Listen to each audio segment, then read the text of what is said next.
world gone insane. An upside-down civilization cannot be real. A world of madness and terror. It's the Dana Gould Hour. Hello and welcome to the third season of the Dana Gould Hour. This episode is late. I was on a deadline for a script that paid money, and I had the stomach flu, which made me beautifully thin, and a bunch of other crap. But we're here, and I've done my best to make it worth the wait. We are filled with ginger ale, crackers, and excitement. Let's see if I'm right. What is the show, you ask? It's about fantasy. Specifically, how much is enough and how much is too much.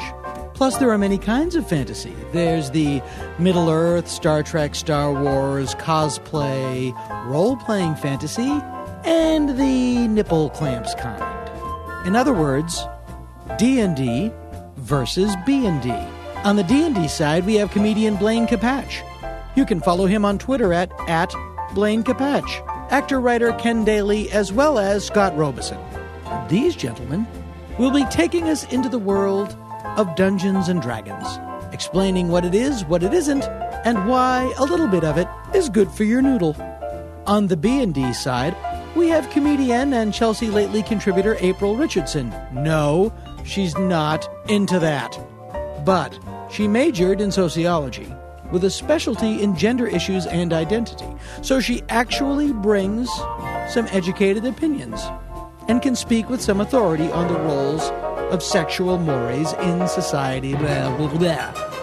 And a friend of mine who used to work in an actual dungeon, not the cosplay kind. And she now has what we like to call a real job. So we're going to cool it on the real names. Let's just call her Jane. As for me, if you're in Buffalo, New York, or its environs, you can see me February 27th, 28th, and March 1st at Helium, the comedy club you love to love. And on March 6th, 7th, and 8th, I will be in San Francisco, California, my old stomping grounds, at the world-famous Punchline Comedy Club. And don't forget my Showtime special, I Know What's Wrong, is now on iTunes. Not just the audio this time. Now you get to see me. But you've been patient. I feel better. Let's do this.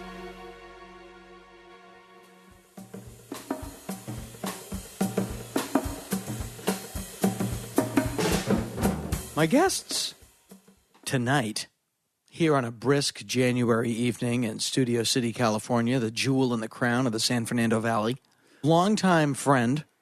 That's a terrible introduction. Long-time companion. We're like two tiny hobbits that go on many adventures. He was a guest on the very first Dana Gould Hour podcast. Your friend and mine, Ken Daly. This is the sound of my voice. Also, a man who was recently called, by people who would know, one of the best sci-fi dungeon masters in history, Scott Robison. Oh, jeez. This is the sound of my voice. And a very good friend, not that these two other people aren't. He was also a previous guest on the show, currently working on the Chris Hardwick vehicle at midnight. There's a guy that should do a podcast, Chris Hardwick. You think? He would do a good podcast. He does have a good speaking voice. Unfortunately. This is the sound of my voice. Sorry.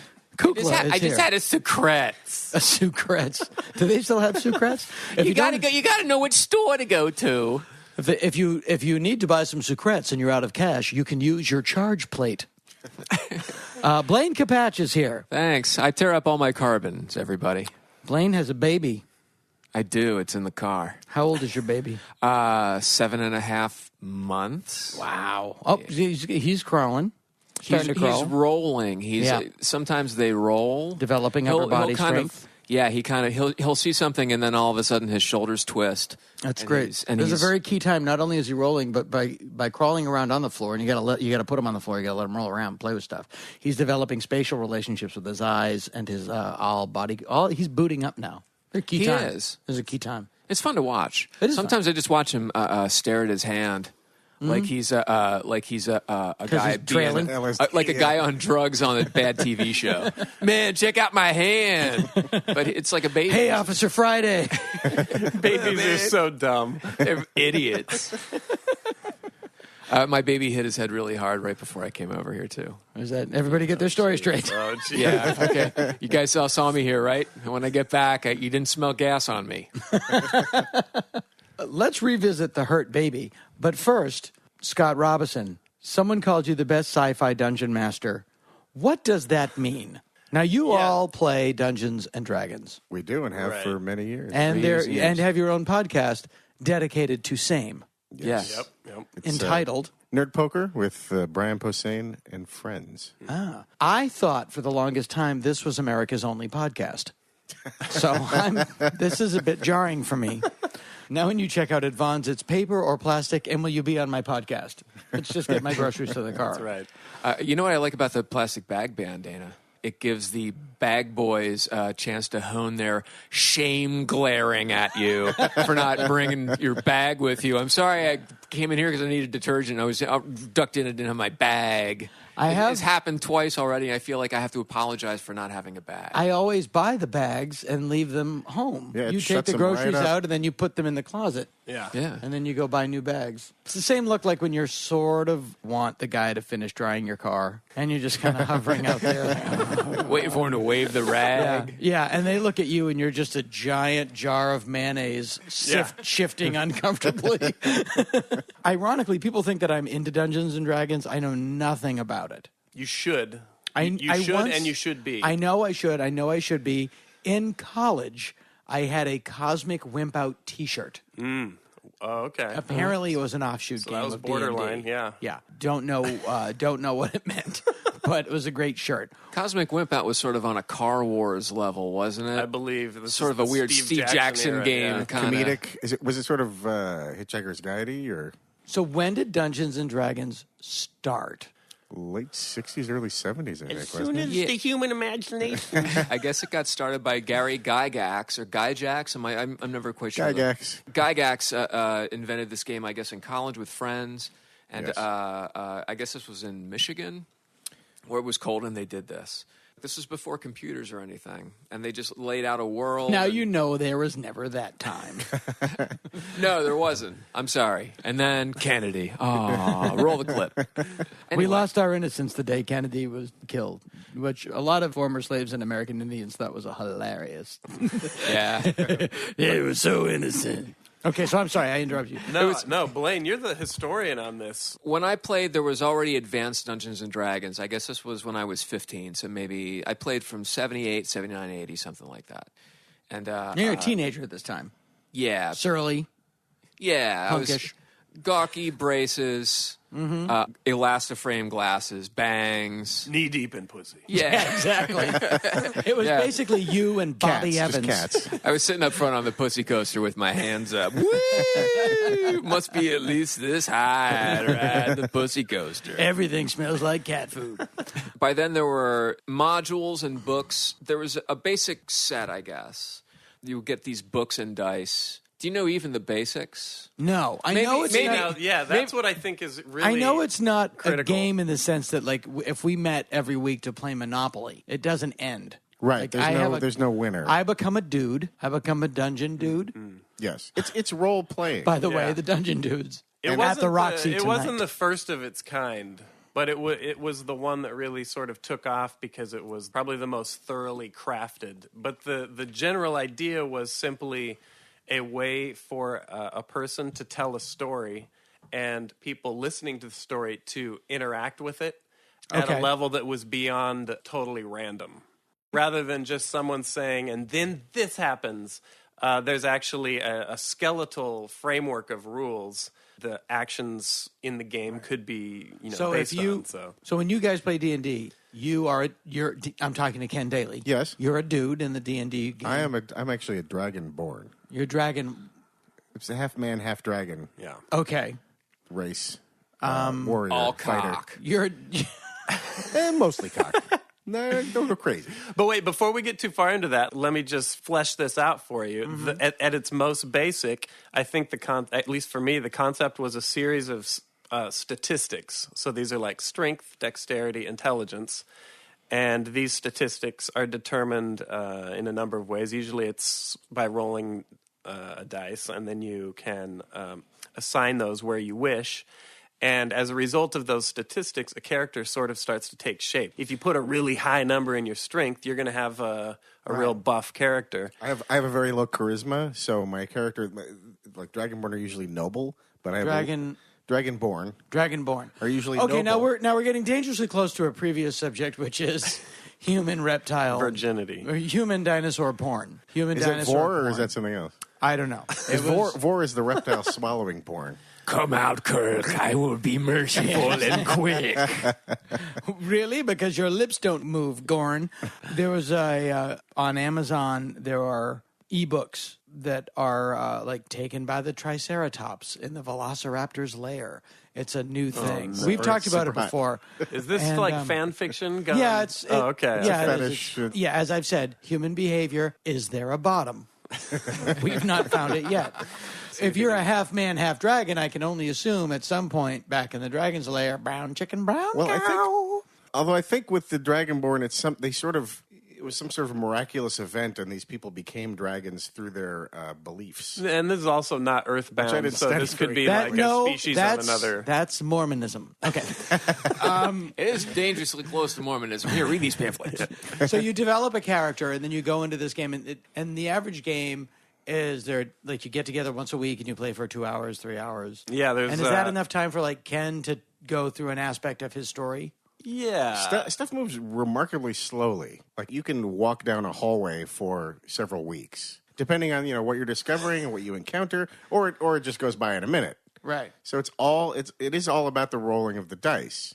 And the dice determines, something will happen, and then the dice determines how much that happens or how it happens, or if you're injured, or if what the people you encounter are like. I did this with my wife just a couple weeks ago. She's like, "What are you doing?" And so I ran her through. You're a grown man. Yes. A 30-minute, just a real 30-minute sort of demo with a cocktail napkin and a 6-sided dice that you'd get in a. And how board often game, do you play? Once a week. We do once a week. How much of the game is you're a dragon dude?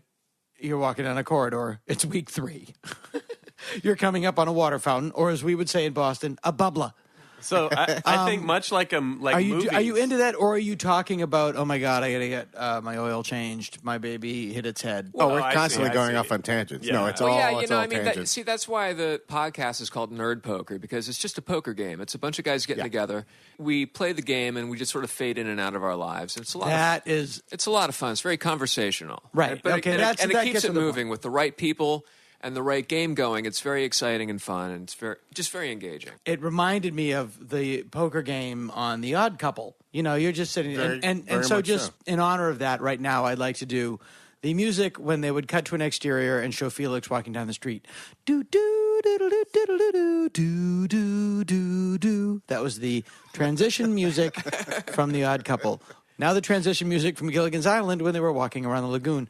Doop doop doo. Doop doop doop doop doop. Womp womp womp womp womp. But that might have been the Munsters. Why is he not playing Dungeons and Dragons? Right. See, I'm a perfect fit for. No, people think you could be our Foley. Assume I'm into, and then I add some celery for crunch. So that's what I was wondering. And the game is just sort of the Christmas tree upon which you hang the conversational ornaments of your evening. Yes, exactly. Great. Yeah. Perfect. Yeah. Yeah, and basically what it is... Well, we're done. I thought it would be an hour. Good night, thanks. A dungeon master he'll sit down and he'll sort of write a script as to what happens. Okay. Does this take place in a Middle-earth-like environment? It takes place in all whatever depends. the dungeon master creates. Okay. It's all Traditionally, it is Dungeons and Dragons. So it's there's a stock world that they have Classic called D&Ds. Greyhawk, and they have this whole universe based on it, and all these modules. They've released these modules that are like encapsulated adventures, so that you don't really have to write it. It's a little script you can follow, and all these things happen. Yeah. To give you an idea of how to play the game. But what Scott does is he'll make up an adventure, and say the three of us will be hanging out in a bar, and he'll say, "Go." Right. So exactly, Scott Robison. the three Dungeon of you Master Scott Robison. are in a tavern, this classic stereotypical medieval tavern. Mm-hmm. You've got your Dragonborn. I'm sure you're playing an elf I'm an magic elf of some user. sort. What would Dana be? I want to be the guy in The Hobbit with the giant fingers. Wait, what? Well, he could be a halfling rogue or a halfling thief of some sort. And an elf is different from a dwarf. Shall we be very quiet and listen to all the women lubricating? Well, say just for this brief story that you were a hobbit. Okay, now this is what got me into this. I was at the Hobbit 2. You're still Got it. there. Yep, Wow, yep. it was long. Yeah. Well, having read the book, whoever thought the Hobbit would be padded is it's really, I mean, I love it, but I'm not engulfed in it. But it's like Springsteen. I can see how people just get engulfed in it. Yeah, they get lost. Yeah. But I don't think that's bad. I'm actually envious of them.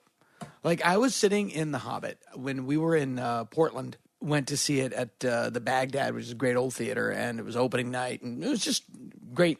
Everybody was excited, and there were definitely people like were cosplaying and had come out for the night, and I was like, I love it. You know, you work in a job, you're doing whatever, and you're just really into this thing, and you're so dedicated to it, and there's so much that you can get lost in. You come home from work, and you're with your friends, and you're playing D&D, or you're watching a movie, or there's endless books, or just in your mind, you can fall into this alternative universe of this world that you want to live in. I find that very appealing. I wish I could do it. You know, I don't have the discipline. Some people might think it's terribly sad. I don't. I think it's fine. Yeah. And it's healthy, too. It's very, very healthy. To a degree. To a degree.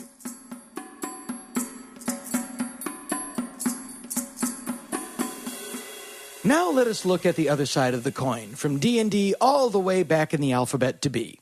An expert in the world of B&D, she is currently a very successful and accomplished advertising illustrator and storyboard artist. Years ago, she was employed in a professional dungeon. Please welcome, not her real name, Apollonia Zamboni. Hey, how you doing? That was at one point your professional name. Yeah, but I have a little bit of a problem. I wasn't employed. I prefer perhaps freelance contract, independent. Right. Independent contractor. Independent contractor. Right, yes. I'm going to call you Jane, as Apollonia, I think, over the course of an hour is going to become something of a word burger. Right, yeah, with cheese. So, yeah, that's fine. You can call me anything you want. Call you Jane. Not your real name. Not my real name. Your real name, of course, is Jennifer Stewart. Oh, darn! My career. Your real name is Andy Dick. Now, also joining this part is a good friend of mine who happens to have their degree in sociology with a specialization in gender sexuality. She is also a hilarious comedian in her own right. You can see her regularly on Chelsea Lately or listen to her own podcast, upon which I guest this month, Go Bayside. Please welcome the lovely and talented April Richardson. Hello. This is the sound of my voice. Awesome. Your voices will not be confused. All right, so what is the difference between B&D and S&M? Okay, well, if we're going to go with the alphabet here. Time's up, April. Pass. Pass. All right. We're going to start again. All right. Thanks for playing the pyramid. Tell us what she's won, Bob. B&D is bondage and discipline, right? Mm-hmm. Which, these are both power exchanges. And the other one is S&M, which is sadomasochism or sadism and masochism. And, one, I guess, is more pointy and painful than the other. That's how I speak of my testicles. Isn't one more actions and one's more words kind of thing? You know what? Or is that ignorant of me to assume? Not necessarily. I mean, both are physical games and both are mental games. Mm-hmm. Okay? I think in bondage and discipline, it might be more about restraint physically because it might be more about getting tied up and teased, sometimes tickled and pleased. Right. Whereas S&M is more about aggression. Like whips and chains. And yes, the hard stuff. Can I just interrupt for 1 second? I said hard stuff? Is that word? No, I remember it well. I just wanted to say tied up and teased, tickled and pleased, but as Adam West, as if figuring out something from the Riddler. Yes. He spilled a drink on me once and I'm still bitter. Can I just, we'll go back. He's to that. Batman. He can do Tied it up and teased, tickled and pleased. You say please at dinner, which is celebrated at night which is when you go to bed at the mattress factory. That's good. That's a good Adam West. I learned something interesting about Adam West. What? At one point, after George Lazenby had been fired as James Bond, and before Sean Connery had come back for Diamonds Are Forever, they toyed very seriously with the idea of making James Bond American.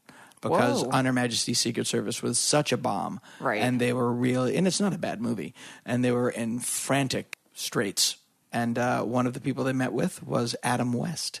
No. And then they met with an actor named John Gavin, who played Janet Leigh's boyfriend in Psycho, and he got the part and was going to play it until United Artists said, let's see how big a truck full of money we need to drive over to Sean Connery's house. Right. And they found the truck. And then John Gavin went on to become U.S. ambassador to Mexico. Leave it to me to interrupt a conversation with two women about B&D and S&M to talk about Adam West and James Bond. Shit. No. I'm sure we're very, very interested in S&M and B&D. A friend of mine was seriously contemplating. There was a guy on Craigslist completely seriously advertising a thing he was into. He was like, I'm personally into this. I want to come clean your house in my underwear. Yeah. And I want you to yell at me the whole time. And he's like, it's not a joke. I want you to like humiliate me and yell at me while I'm doing this. It's like my thing. I get off on it. I can scream about Lemon Pledge. That's what I'm saying. Yeah. Because I was telling my friend, I'm like, But let's do this. Because like you get your house clean. Plus, I can yell at somebody. Okay, let's say, you hire him. You're a woman, and you're just thinking, okay, I'll hire. Clearly, he wanted the woman to do it. So he goes, okay, I hire you. And you're thinking, this is awesome. I get free housekeeper, and all I have to do is yell at him for how long it takes. This is great. And you don't really care about a guy in his underwear. The women aren't like that. Right. But then later on, it's like you think nothing is free. It's like, how is the maid? It was came over, did everything, vacuumed, did the drapes. It was great. Unlike Maria, who I let go because this guy said he'd do it for free, he jacked off all over the door. Well, no, what I was saying. How is this different than marriage? I'm not.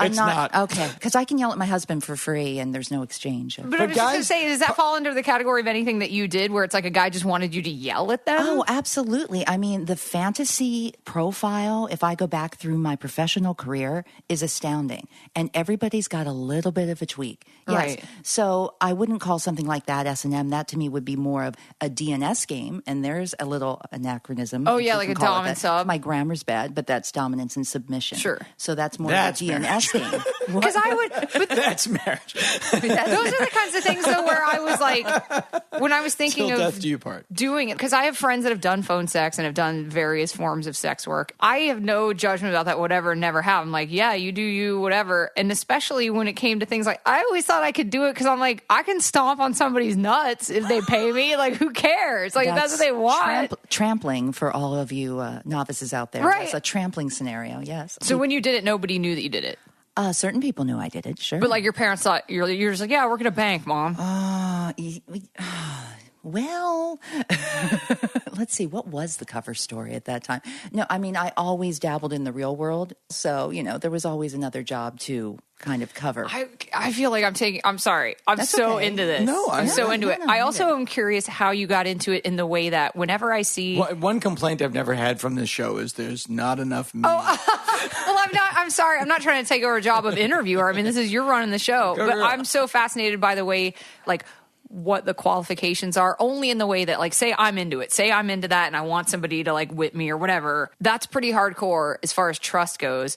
And there's not like accreditation for that. So you're not going to go to somebody's house and they're going to have like a certificate with a notary public that's like, this is officially a person. Is there like a B&DMV where you go and get your license? Yeah, I mean, you joke, but I'm saying, how do you make sure it's not like just some weirdo off the street and that you're a person that's like, no, you can trust me. I am some weirdo off the street and yeah. No. But you know what I'm saying? Like that there's some level of like, I'm only going to do what you tell me to do. Like, I'm a professional in this context. I'm literally not just like a dude on the street holding a whip. Like, yeah, I'll do it. Shrug. Like, you know what I mean? No, there's a certain sense of... That's a new thing. People are now so busy, they don't have time to shrug. They just say it. Shrug. Well, this isn't a visual medium. I thought I would just let everyone know what I was doing. To quote Peter Parker's parents, I mean, with great power does come great Absolutely. responsibility. So there is a sense of those study were not his training. parents. That was his aunt and uncle. That's the door. Just leave. I can't stand it anymore. Of course, I had to pick a superhero that does have bondage and webbing. Right. Of course. Yeah, well, that's a very Yeah. sexual thing, especially in the Sam Raimi movie. The whole Don't you think that the whole, adolescent squirting of the web? Yeah, because the cartoon character created it. It was a mechanical device in the movie. Let me branch off of what April asked, and then maybe we can circle back around to this. The similarity between B&D and D&D is that there are people who have a very active and at the same time well-defined fantasy life that they go to. Mm-hmm. And I'm curious as to how much time people spend there. Like, I know people that are really into Star Trek, really into Tolkien, and their daily life is just kind of like a support system for their, lives of their mind. And I think that's great. Have you seen Trekkies, though? Have you seen the people that's they live it? Yes, I think like that lady who goes to jury duty dressed as a Star Trek person? Yes, I know my friend made that movie. I know Trekkies. Oh, okay. Yeah. So you're wondering how much of it bleeds into their how much? And everyday life. I see Trekkies, and I love everyone in that movie. I don't disdain any of those people. Right. I think I'm like a molecule away. If they're happy and they're cool and not hurting anybody, no pun intended, that's fine. How much of this culture is healthy? And when I say healthy, I'm not making the judgment of the other side is unhealthy. Right, it's just like good old fun and games. Guy wants to go get clean your house in his underwear while you yell at him. And how much of it is like a dedicated alternative universe that someone lives in, where they are in a relationship with somebody that has authority over them, even though they're an adult, and things are put in places. Well, I think physical places. I'm curious about that. Wet. Totally, in the way to like that, and how it gets to a level of where that becomes the only way he can get off. He can't have quote unquote regular sex, or he can't do this. It's the only way that guy's going to get a boner is if he's in his underwear cleaning for somebody who's yelling at him. Right. Then it becomes, I think, the realm of fetish more than power exchange, because it's almost as if the person then he's doing that with might not even be about them or their relationship per se, but the actual act. It might be the act, Right. What do you mean by fetish? By I mean, I fetish. know the word is but what is the? Well, it's just like a specific thing that people are fixated on. Exactly. That tickles their fancy. Right. Mm-hmm. Someone might have, we mentioned underwear. They may have an underwear fetish, a foot fetish, etc. An Angora fetish. An Angora fetish, Anything pretty much, I think, can be fetishized. Maybe you have an Angora fetish and you directed the greatest movie of all time, named Planet Nine from Outer Space. In both B&D and D&D, I think it's about creating a world, creating an environment, a fantasy, and of course in both it's the role play. Where things I think become fetishized is when that becomes of a higher importance than other things in your life that you may be marginalizing, and that's the excitement for you. Does that make any sense? No, that makes perfect sense. Sure. To me, I do kind of see all of these as this is so antiquated, but kind of special occasion things. Like Mother's Day, what? Exactly only on Mother's Day do I want you to stomp on my nuts, honey. That's exactly. No, but That's why you got fired from Hallmark. There's a card for that. Yeah.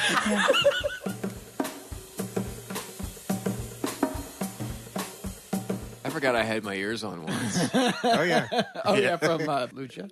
No, he'll put ears on for D&D. I don't. Get out. I should have them on now. You know what? I didn't put them on because of headphones. But Now you wear ears. He's about to. You're gonna take them out. He's gonna whip out his ears. whip out my ears. What was that? Did you hear that screech? That's the last Corvette full of hot chicks. Heading north. No, Tolkien would have made an amazing dungeon master because in that's what essence he was. he's in fact D&D is so heavily built on Middle Earth and all that stuff that Now Blaine's wearing ears. Did they come? How did you come upon those? I got these at Ozzy Dots Okay. so that I would have But they're elf not. ears. But they're not D&D ears. Those are just No, these- ears for no. Halloween. But he always plays an elf, so. But you know what? You know what was really cool? When I was in 7th grade, my English teacher, Mr. Wilt, read The Hobbit to us. It took us about a month to do it, but he would just read The Hobbit all the way through. What a cool teacher! And he would quiz us on it, and we would do art projects based on it and stuff and reports. It was a great turn on. And when D&D came along, I would take my books to class and stuff, and it was, like you said, it was a great escape. And it was really harmless, and it turned me on to some great books and writers, and took me in a safer direction than I would have been in Pennsylvania, which is a horrible place. That's weird though to think back to these days where D&D was there was so much satanic heat put on it by Jack Chick. the Christian entity, whatever that was. But Don't believe it reminded me a little bit of like believe in that fantasy. Yeah, Harry exactly. Potter and That's the the wrong one. accusations of Yeah. like witchcraft and all that are spring out of the Harry Potter Right. books and movies. I remember being told it was evil, and even seeing it on the shelves at the bookstores was sort of ominous. Dungeons and Dragons. Evil because of the magic involved and the. I other think beliefs? that has to be where it was like coming from. Invoking magic with a K. Yeah, it was a cultist. It was evil. My Aunt Rose went crazy once. She found out that my friends and I were playing D&D in the basement. We're like 15, 14 years old. My mom just laughed at her. You're out of your mind. It's a bunch of kids pretending they're elves. Running around killing dragons. Come on. It even ended up with not that Tom smoking. Hanks movie, the Tom Hanks film, Mazes and Monsters, Yeah. right? Where it was that a a Tom Hanks cautionary tale. Because people thought D&D was a bunch of people arming themselves and running around, fighting each other with swords, which now is LARPing, but And crime. it's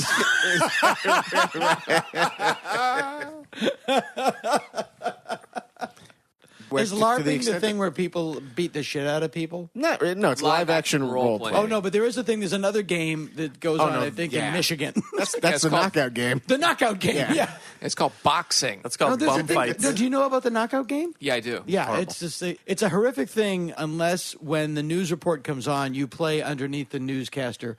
I see trees of green. Tolkien's came before the game. Yeah. That was in the Yeah, it's- 20s. Did he write those? 30s, 40s. I think he yeah. was because he was in the World War II. He was a big translator or a cryptological guy. He or was a something. linguist, which is what one of the foundations that he built Lord of the Rings on was he had to get the languages yeah. understood first, and it's a Did it similar. start as a bedtime story? I heard it started as a bedtime story. That was Lady in the Water. That was M. Night Shyamalan. the beautiful Ding M. Night Dong. Shyamalan Ding Dong movie.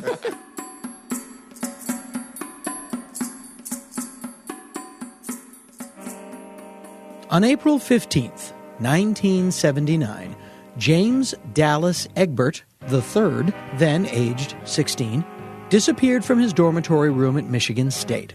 A police search began, but proved fruitless. Eventually, Egbert's parents hired a private detective, a man named William Deere, to locate their son. When it was discovered that Egbert had been in the university's utility tunnels, also called the steam tunnels, and it was later revealed that Egbert III played Dungeons and Dragons with some friends from college, Deere theorized that perhaps he might have gone down into the tunnels to play a live-action version of the game. It was a theory, nothing more, but it was taken as fact by the local news media, who went on to further misrepresent Deere's theory by reporting that the game itself had warped Egbert's mind and led him down there in the first place. What really happened was that James Dallas Egbert III was a child prodigy who, by the age of 16, was already at Michigan State studying computer science. Not surprisingly, for someone on such an accelerated path, there were related personal issues. Poor James also suffered from depression, loneliness, homosexual guilt, and drug addiction. When he disappeared from his room, he went down into the university's steam tunnels with the intention of killing himself.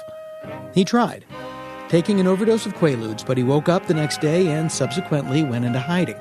He ended up in New Orleans, where he made a second suicide attempt. That one also failed.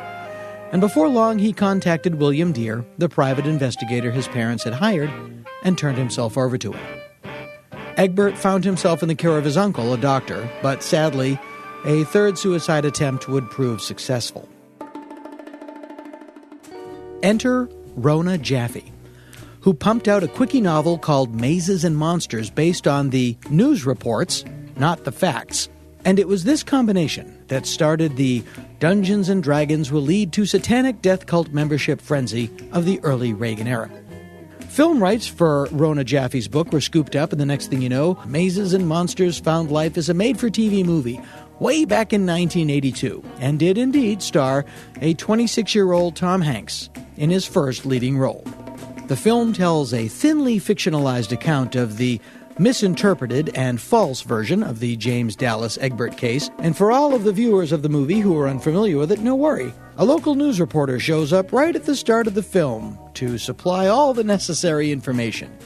He delivers it right into camera for what must be the most background-heavy news program in history. This is Bud Hayden, live from Pequod Caverns, where I'll be reporting on the apparent disappearance of a Grant University student, the victim of a seemingly innocent game, Mazes and Monsters. Now, Mazes and Monsters is a fantasy role-playing game in which the players create an imaginary character. These characters are then plunged into a fantasy world of invented terrors. The point of the game is to amass a fortune without being killed. It's kind of a psychodrama, you might say, where these people deal with problems in their lives by acting them out. But in this case, there might be a loss of distinction between reality and fantasy, and possibly the loss of life in the process. I'll be back in 3 minutes with another live report. 3 minutes? What the hell's going to happen in 3 minutes? You already gave away the plot of the movie. Young Forrest Gump plays Robbie, and yep, you betcha, his parents suck.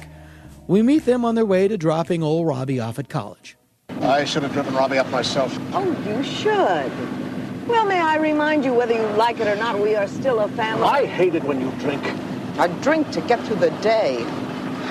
I was a talented, well-educated woman. Cat, please, let's not start that again. It's getting very thin. Well, I could have been someone. Oh, my God. It almost makes you wonder if Robbie is going to end up being one of those kids the reporter was referring to. Wait a minute. Well, naturally, Robbie gets involved in the games, and before he knows it, the line between fantasy and reality is being blurred. Specifically in his dreams, where he is confronted by a Mazes and Monsters type wizard known as the Great Hall. Who are you? I am the Great Hall. Once you gloried in killing, now you are of a higher level. To attain the highest level, you must be holy in all your life. You must be pious, humble, celibate. Well, so much for that game. But old Robbie buys it hook, line, and sinker.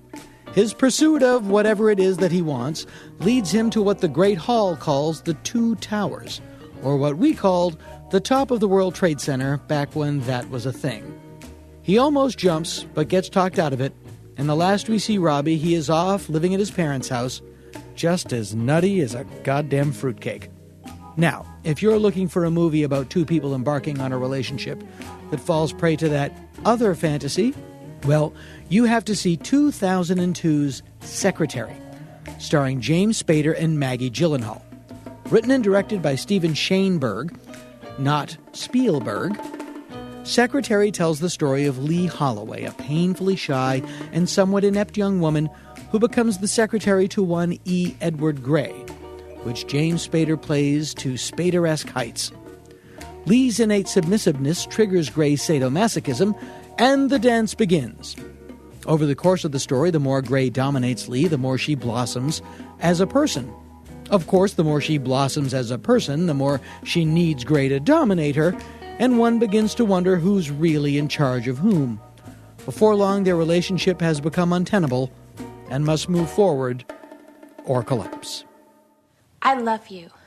We can't do this 24 hours a day, 7 days a week. Why not? Put both your hands on the desk, palms down. I want to make love. Keep both your feet on the floor until I come back. Well, that's what happens when the right submissive meets the right dominant.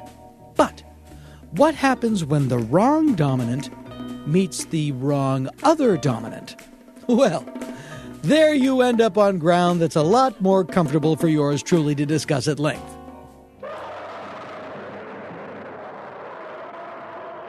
(1963's) King Kong vs. Godzilla.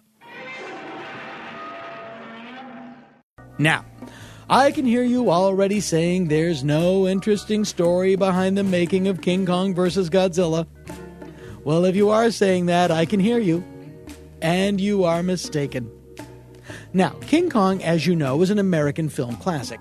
Made in 1933, it is one of the AFI's top 100 films of all time, and a masterpiece of stop-motion animation.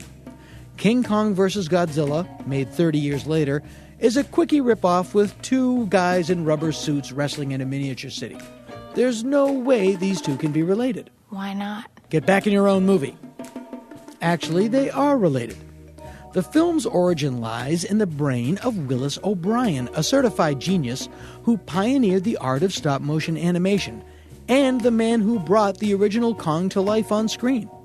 Somewhere around 1960, some 27 years after the release of the original King Kong, Willis O'Brien had a thought. His thought was, I like money.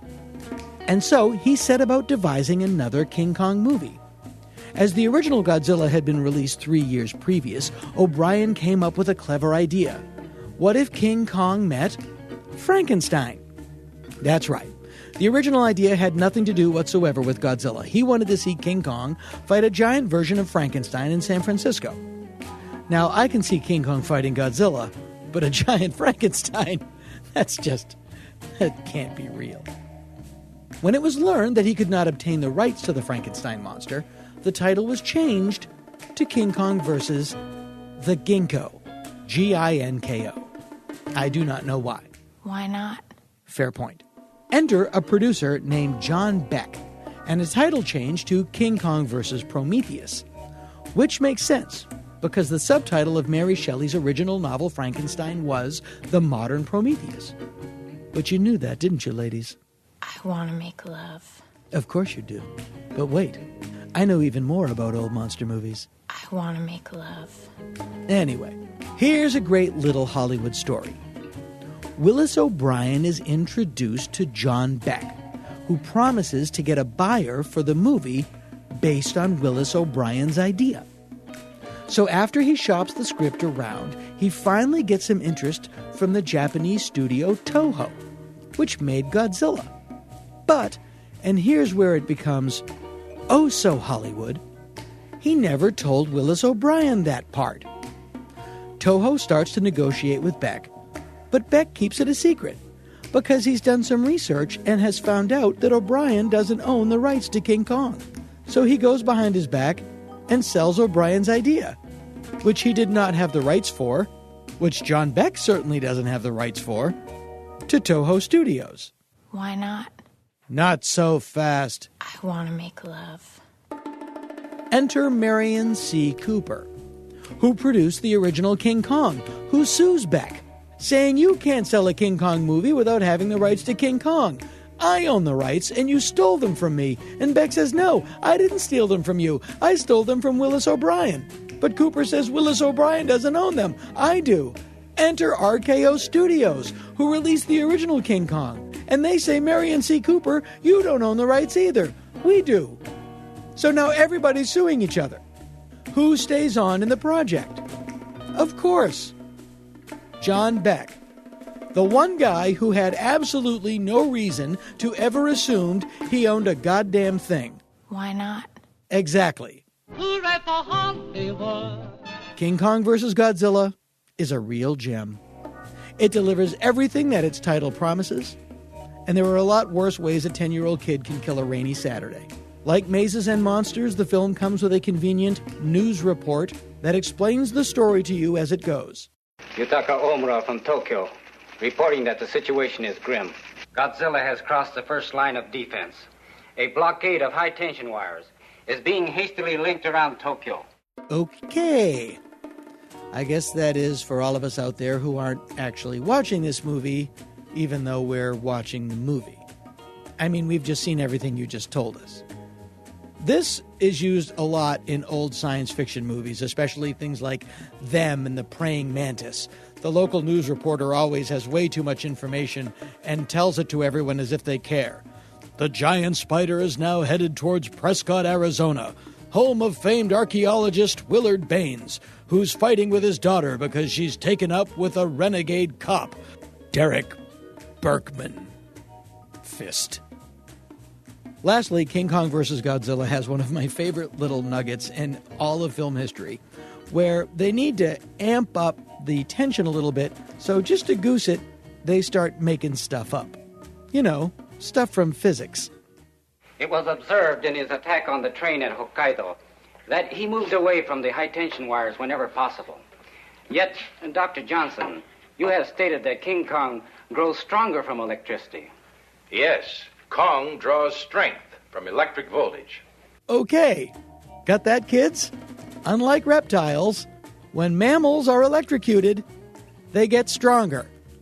So try to remember that. Now, say you wanted to watch one of these fine motion pictures, or all of them. Why not go to the newly revamped DanaGould.com? Click on our Amazon banner and shop away. You can buy any of these films on DVD or direct-to-download or anything else you might need. A laundry hamper, sleeping bags, grapes. You get what you want without spending an extra dime, and we get a little something just to keep things rolling here at Dana Gould Hour Productions. Say you don't want to watch them, but you want to help out anyway. I will allow that. Go to DanaGould.com and donate or become a member. We totally appreciate it. We do. In all seriousness. Really. I can be serious sometimes. Why not?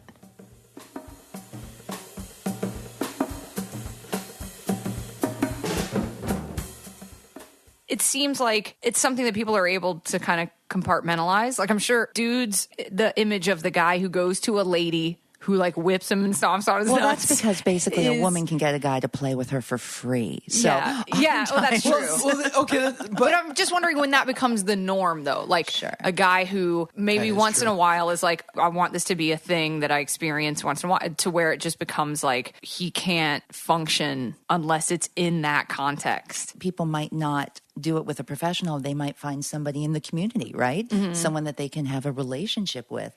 And it is something that they want to do all the time. Yeah. Is it legal? I don't think it's illegal. People can play a real clean game without any exchanges of fluids. Yeah, I was about to say it's not prostitution. No, it's not. So I don't see why it would be illegal. It is the way I do it. Yeah. It's not to say there aren't prostitutes out there who might Sure. engage in these activities, but there's a whole subculture of people who engage in this that are not prostitutes. Totally. And just people having a good time, or they're in the club scene and the subculture as opposed to dealing with it professionally. Right. So there's sort of different facets. Let's say you are a sadomasochist. Okay. And you need to get punched or beaten up, whipped. You need to get whipped. Mm-hmm. You just love it. And you have somebody in your life that thinks it's great, and you have a relationship, and every blue moon, they whip you, and then you're happy as a clam. Sure. What a chick flick you just wrote. It's the elevator pitch to my life. Right. But if you can't find that other person, then you go to a professional. Right. And then suddenly it takes on the stain of you're paying someone to do a thing. But it's the same action. Like therapy. Right. I would argue even the payment is maybe even part of it. Or tribute for a lot for of people. any internal revenue officials Right. that might be Right. listening to this podcast. The tribute. Yeah. And I have a huge IRS following. Yeah. Yeah. But, please don't act like IRS dudes aren't like number one on the list of dudes who want to get whipped and have their nuts stomped on. I'm going to use that phrase as much as possible in this one. They find it quite taxing. Very nice. I think to a degree, you're just helping people enjoy their thing. It's a service. We're doing God's work here, people. No, but you're creating and perpetuating a character, right? You're a persona, right? Apollonia Zamboni. Apollonia Zamboni. Or a mask, because, persona comes from the Greek, the idea of mask. And, it's all this grand cosmic play. Right. So I think people who are into B&D and S&M might be a little bit braver than the people who don't want to play. Do you know what I mean? I think Totally.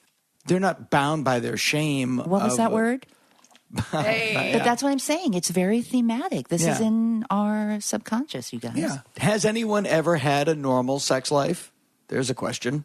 I thought the Bradys did till I found out Robert Reed was homosexual. Yeah. I took a random sampler of people to see if people had a normal sex life. I took Liberace, Elvis Presley.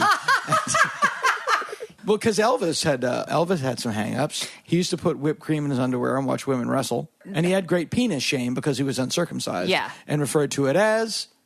Oh, I don't... You read the book. His Hillbilly Pecker. Oh, that's right. I think it was in her book, though.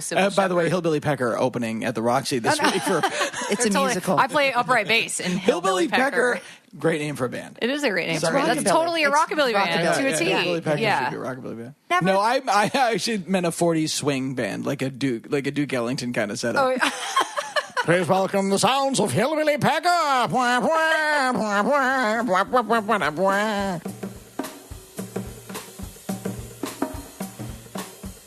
We're in the middle of January here. I have a New Year's resolution. 2 of them. And so far, I've held on to them. I will never give a woman an orgasm, and I will disappoint people who love me. Honorable. I do not want to say or write anything that the person about whom I am talking or writing would not want to read it. What I have found in doing so is you also stop thinking in that way. You know, you just like derail it quicker. God, I'm glad I didn't make that resolution. Well, being positive is fun, and being negative is work. Well, you're going to say more fun. That's well put. It is at one time work and too easy. To that, it also just trying to be honest all the time. I have one of those people, and we could go into the psychology of it, but I won't because I want to retain listeners. Norm Macdonald used to have a great joke. It was like, you ever lie for no reason? Yeah. Yeah. Did you see that movie with Meryl Streep and the horse? Yes. I didn't see it. Why did I say that? But it comes from this insecurity of you've asked me a question and my response is not going to be what happened. It's going to be, what do you want to hear? What's going to make you happiest from your vocal interaction with me? I don't know if it starts in childhood. We were late for school. I overslept and getting my kids ready for school. We're late. My 11-year-old, who's so funny, goes, why don't we say I had a doctor appointment? And I was like, we don't have to lie. My dad overslept. That's a perfectly acceptable reason to be 10 minutes late for school. No one's gonna, you're not going to get, I'll walk in with you. I'll tell it to you. It's my fault. But it's just like, what can I say? What's going to give me the least amount of shit? I'll say I was sick.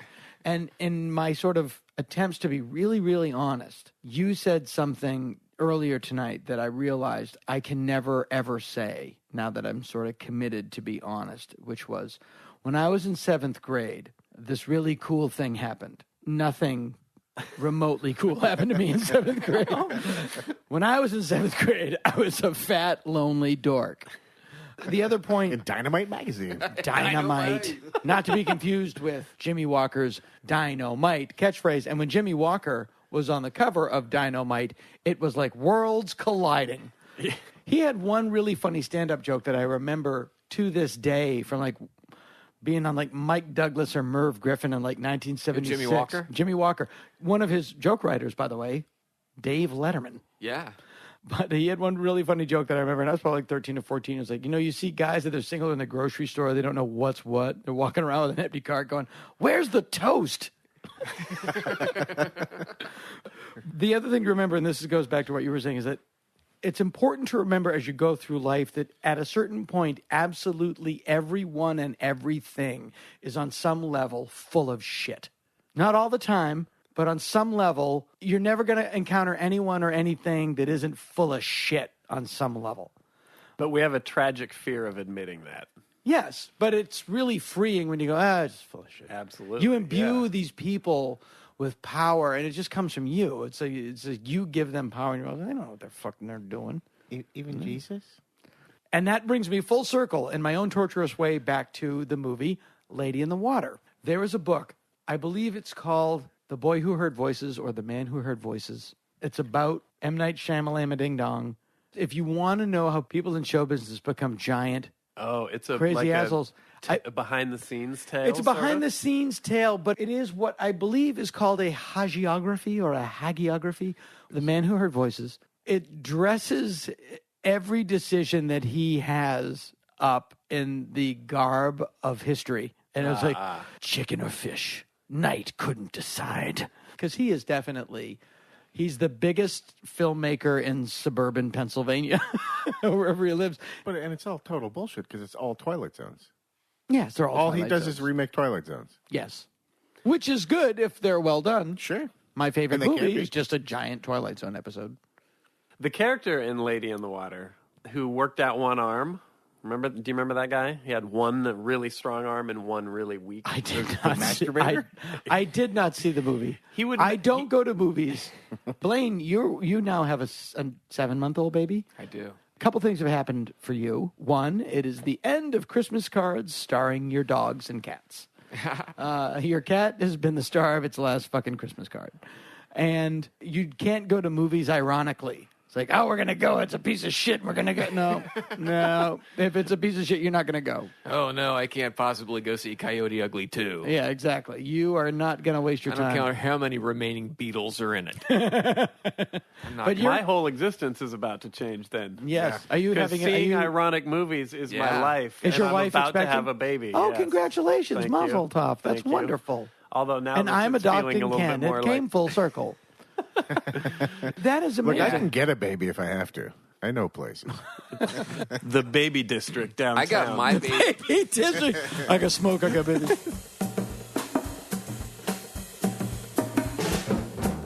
There are ads from the 50s of like guys spanking their wives. Like, bending them over. And stuff, because they didn't. They burned make, dinner or something. See, that's another potatoes au subculture. gratin. Yeah. But there are people who are specifically into the spanking scene who don't want to get tied up. I mean, that's their thing and their punishment, and they've been bad. Right. And they need to be spanked. They need corporal punishment. They need to be corrected. And you, for the people that you work with at the dungeon, Yeah. do you ever get like, I'm not going to go into a room with this person? Yeah, absolutely. Obviously, you were given the right to refuse if it was like a particularly aggro dude, and you're like, I don't feel safe. The pre-interview phase, right? Yeah. Did you do that, like one-on-one with clients? Oh, well, yeah, of course. I mean, I've been in establishments where we actually had gentlemen security guards who are referred to as the house slaves, but it's actually your big burly guy that will extricate someone if you need to. I'm sorry. I'm so into this. Oh, I could listen to you talk for 500 hours about it. For real, did you go to these places? Like, what's the process of applying to work at a place like that? You go in and you're like, listen, I'm super good at stomping on nuts. Right. You bring your resume in for HR. I'm being serious. I really am being serious. I'm sorry. Well, these are your skill sets. You don't hide your interest. Like, what is it about this that interests you, April? It's not stomping on nuts, is it? I think those words flow so well together. I just love that phrase. It's hilarious to me. And because I just said it one day, I was talking, my ex Andy he dated a lady who was like a dominatrix or something. Right. He was like, I don't know how she did it or whatever. And I just said, I'll stomp on somebody's nuts to give me some money. Like, that was my definition of being a dominatrix for a while. He's like, oh, that's what you think it is.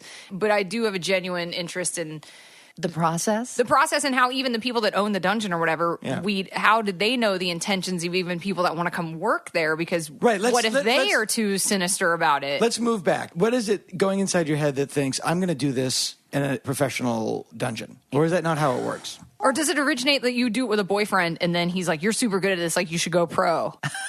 I'm sure that happens for a lot of people. I mean, for myself, I'll take it all the way back to childhood. My first kindergarten report card. If you had a boyfriend and it was in Spanish, his name would be Nuts Del Stomped. Nuts Del Stomped.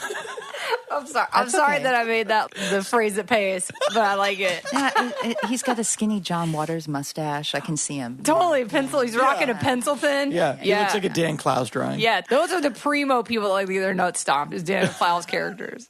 You know what? It goes back for me, I think, to kindergarten. I had my first report card. She's too bossy. Oh my God, my daughter's a dominatrix. I love it. The fact that I was also 6 months younger than everyone else, yet a head taller than everybody else. Totally. Yeah. You know? I totally get that. You're tall. How tall are you? Jane? With the heels? Jane, fake name? I'm 6 feet tall. Yeah. Stocking and garter Stocking feet. But then I would also enjoy, wrestling the guys in first and second grade on the playground. And I remember one time Tom Cruise likes to wrestle guys. That doesn't mean anything. Whatever. This is hitting pretty close to home. You're like so far describing my childhood. Are we getting close? Yeah. So I come back in from recess and the teacher's doing the head count. There's someone missing at their desk and there's like, where's Gavin? And I had left him tied outside to the fence with jump rope. What? And, rules. Yeah. So it's just like, I've always kind of had a predisposition, I think, due to my size. If we're talking about gender roles, we attach these characteristics, right? Yes, to genders. absolutely. You yourself, you're more petite than I, right? I'm 5'10". Okay. So barely. And I was a beast in school. Like I was 5'10" in like you seem to have grade. like the ballet limbs and, you've got, thank you. Yes, you look like a Pilates girl. Wow, thanks. You look like the guy that shows you how to walk down the fire stairs on the yellow sign. Oh, thanks. Little sidebar, hilarious joke based on that sign by my friend from Boston, Bill Broadus. On the fire stairs sign, they show a little drawing of a stick figure going down the stairs very calmly. Like in a fire, a guy made of sticks is going to be calm. Yeah. That is great. Yeah, Bill Broadus. Very funny guy. But see, it's funny that you say that because in my head, I'm like, I'm a Russ Meyer chick. Like, I want to be like Tura Satana. I met Russ. All right. For me, it was Miss Kitty, Dolly Parton, Tura Satana. These were my three That's what I icons wanted growing to up. be. And I kind of was. I was like fatter in school and had like way bigger boobs and like a bigger ass. Like I was kind of that in high school. But I didn't, I wore like triple XL everything. Didn't embrace it. Right. And then when I got to college, I was like, I knew not what I had. It was too late then. But I wonder if there's some correlation between size and power, size and fear and things like that. Was this something put upon me by society, by the way people reacted to me? Or is this something I created in response to them? Right, yeah. Still working that out.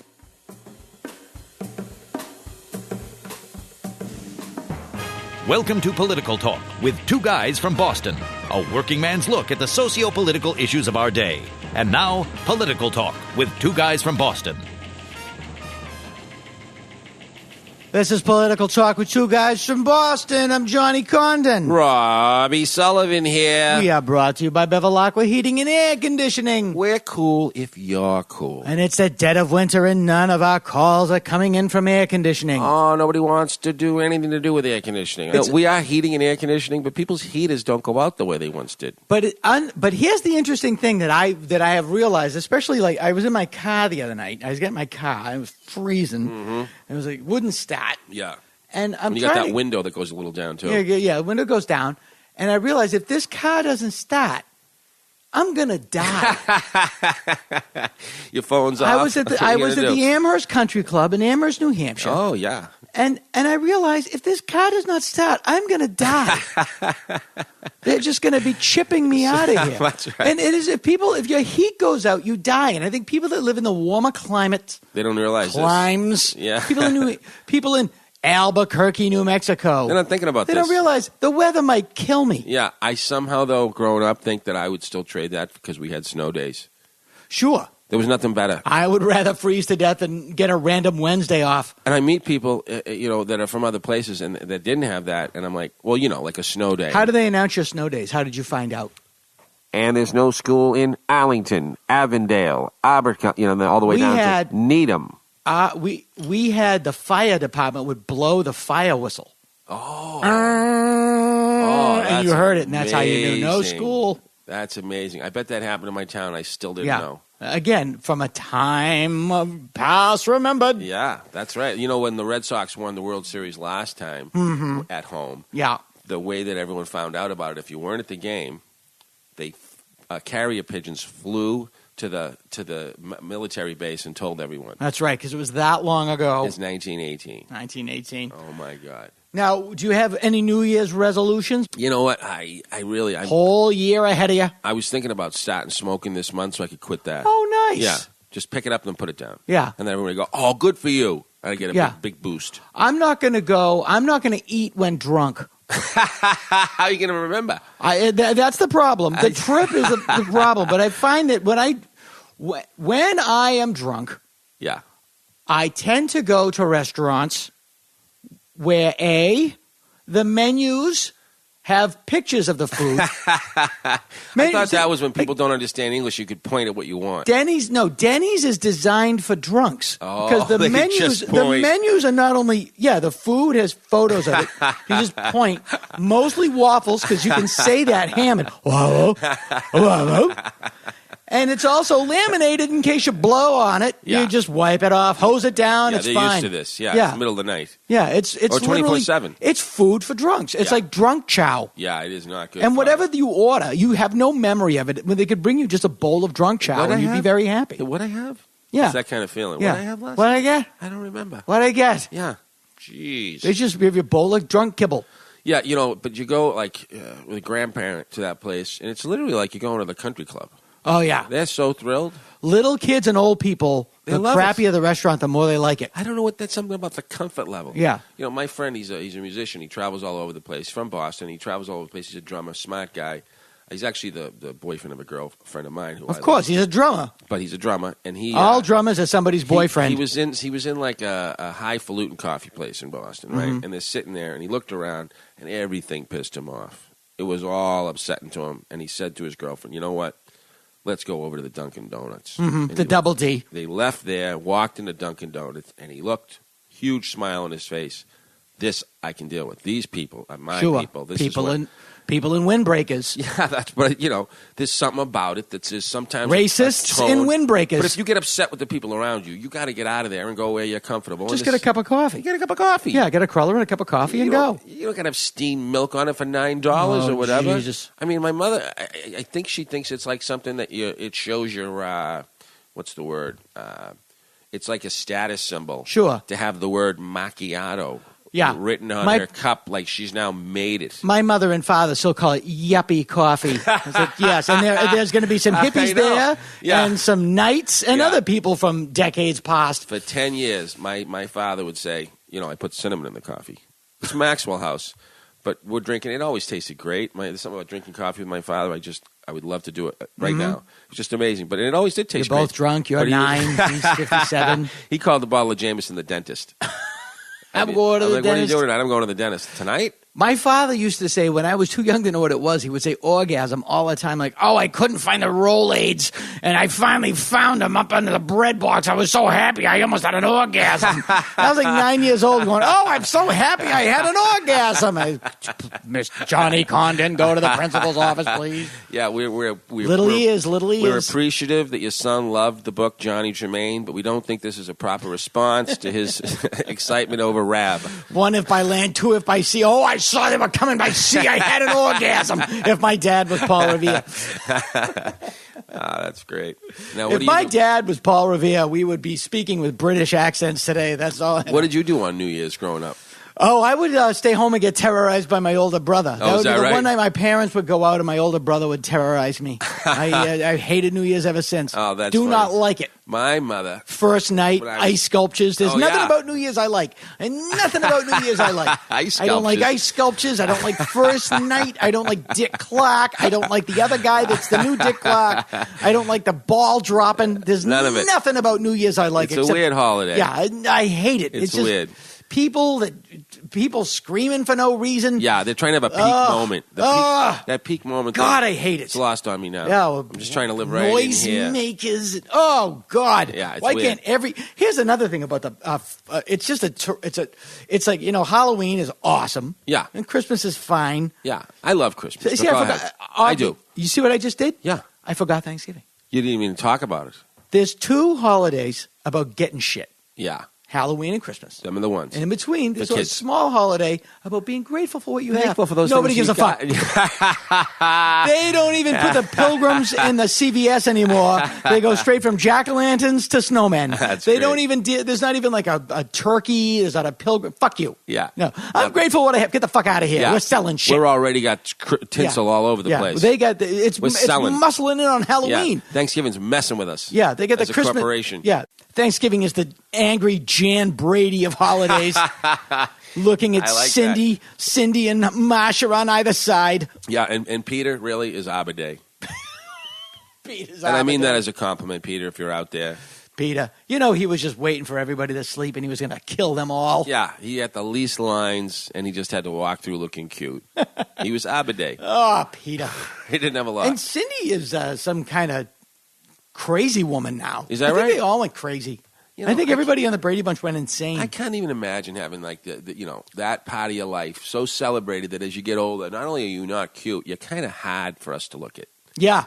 That's got to be because I remember you only as a baby. And now, and people go, oh my God, you were so, the whole rest of your life you got to hear about this, and how now, you were so. Yeah. Not and now you so look much. like a shoe. What are you doing? Yeah. It's almost like, ooh. Yeah, now you look like your cute reflection in a dirty puddle. I just don't think it's fair to young people to go put them through that. Let them figure out who they are. They could all do it by, well, that's, they're cute as children for the same reason that animals are cute as children, so their parents won't kill them.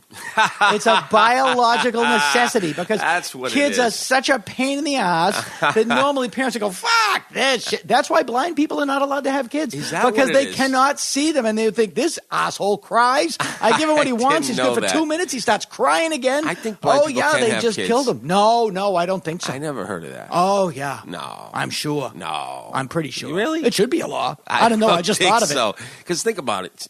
Anybody. Is there a study? Anyone who's got any deficits got some other strengths. That's just the way it is. Oh, yeah. They can smell how cute they are. That's it. And they can smell when they're crying. Yeah. Well, I don't know what it is. Yeah. But they smell the salty tears. Yeah. They're so, because they try to kill you. Have you ever spent time with a blind person? I've never met a blind person that wasn't really smart, like really bright. Truly, I have. Well, yeah, the other dumb ones are still in the house. They can't find the goddamn door. If you meet a blind spot, it's because he's outside. So, yeah, I guess so. I've never met a clown without something to hide. I remember thinking Braille was such an interesting thing. Like, how would someone be so smart that they could read this with their yeah, I have no idea. I mean, I think that's really something. I have no idea. Yeah. But, what do they do at New Year's? And for me, New Year's was growing up, we would get dropped at my uncle and aunt's house. The most wonderful people, the McCarthys in the world. Nice. 7 kids. We had 4. And we would do Delta Dawn, the musical. Sure. So that's my highlight. Helen Reddy. Yeah. But then later on in life, it was like, let's go around the block and bang pots and pans and let everybody know we know it's midnight. Turns out they all know. They all know and they don't care. No, they're not that. They're not that concerned with you. But I still... If I get little kids around, I go, let's bang pots and pans, because that's what I remember. Yeah, I can't do it. I can't do it. Well, you could do it at 9 if you watched a feed from somewhere else. You could tape it from the year before and do it 3 hours early. I ever want, those people that get really old. Like, you ever gone to a nursing home? Like, I've created a perfume called Senior Center. That's nice. Yeah, but it's spelled with an S. Yeah, it smells like jigsaw puzzles. And a scandalous hint of death. Oh my! And I was thinking, like, when you're like a $1.10, yeah, and it's New Year's, yeah, are you just thinking like, oh boy, this could be people in their eyes don't look like eyes; they look like tapioca with an eyeball in it. I don't know. I don't think so. I think here's my deal. And again, I told you it's been a kung fu year for me. Sure, but I really think that there's so many cultures that celebrate death as like this passing on to this next place. If you've got like faith or an idea that something else is coming. So a lot of these people, I think by that time, the ones that I've been around, they've got this sense that like, oh, okay, I'm good. I've had a good run. Obviously not a squirrel that runs in front of a car. Right. But I mean, most people are like, oh, I had a good run. I don't know. I'm finding the positive even in those moments. Here's what I think is important. Yeah. Always have a suicide note on you. And then no matter what happens, people think it's suicide. Let's hear what that would sound like, Condi. What would yours be? Oh, it's like, I'm sorry if you're reading this. I could not take it anymore. But then they think, like, if I have a heart attack, my God, he was so powerful. He willed his heart to stop. He decided to burst it. Yeah, he willed his heart to stop. Yeah. Or if I stop a bank robbery, he shot himself 36 times. So that's like the clean underwear of manifestos. It exactly is, yeah. You got to have one on you. Yeah. That's interesting. And I would also, if you are writing a suicide note. Yeah. Ink. Yeah, ink. And take it seriously. Yeah. Thank the people you love, because they're probably the ones who are going to see it. Right. But try to include these phrases. Yeah. At a certain point, it should contain for shits and giggles. Pobody's nerfect. Oh, Charlie Manson's thing. Yeah. And, well, anywho. That's how you sum it up. Well, anywho. It's been a good life, but I'm going to suck the pipe. I am going to say, well, anywho, from now on. I've never said it before, but that's mine. I love it. Well, anywho. Well, anywho. See you in heaven, bitches. Oh, my gosh. And you're out of there. You got to wear different shoes when you do that. All right. Political Talk with 2 guys from Boston.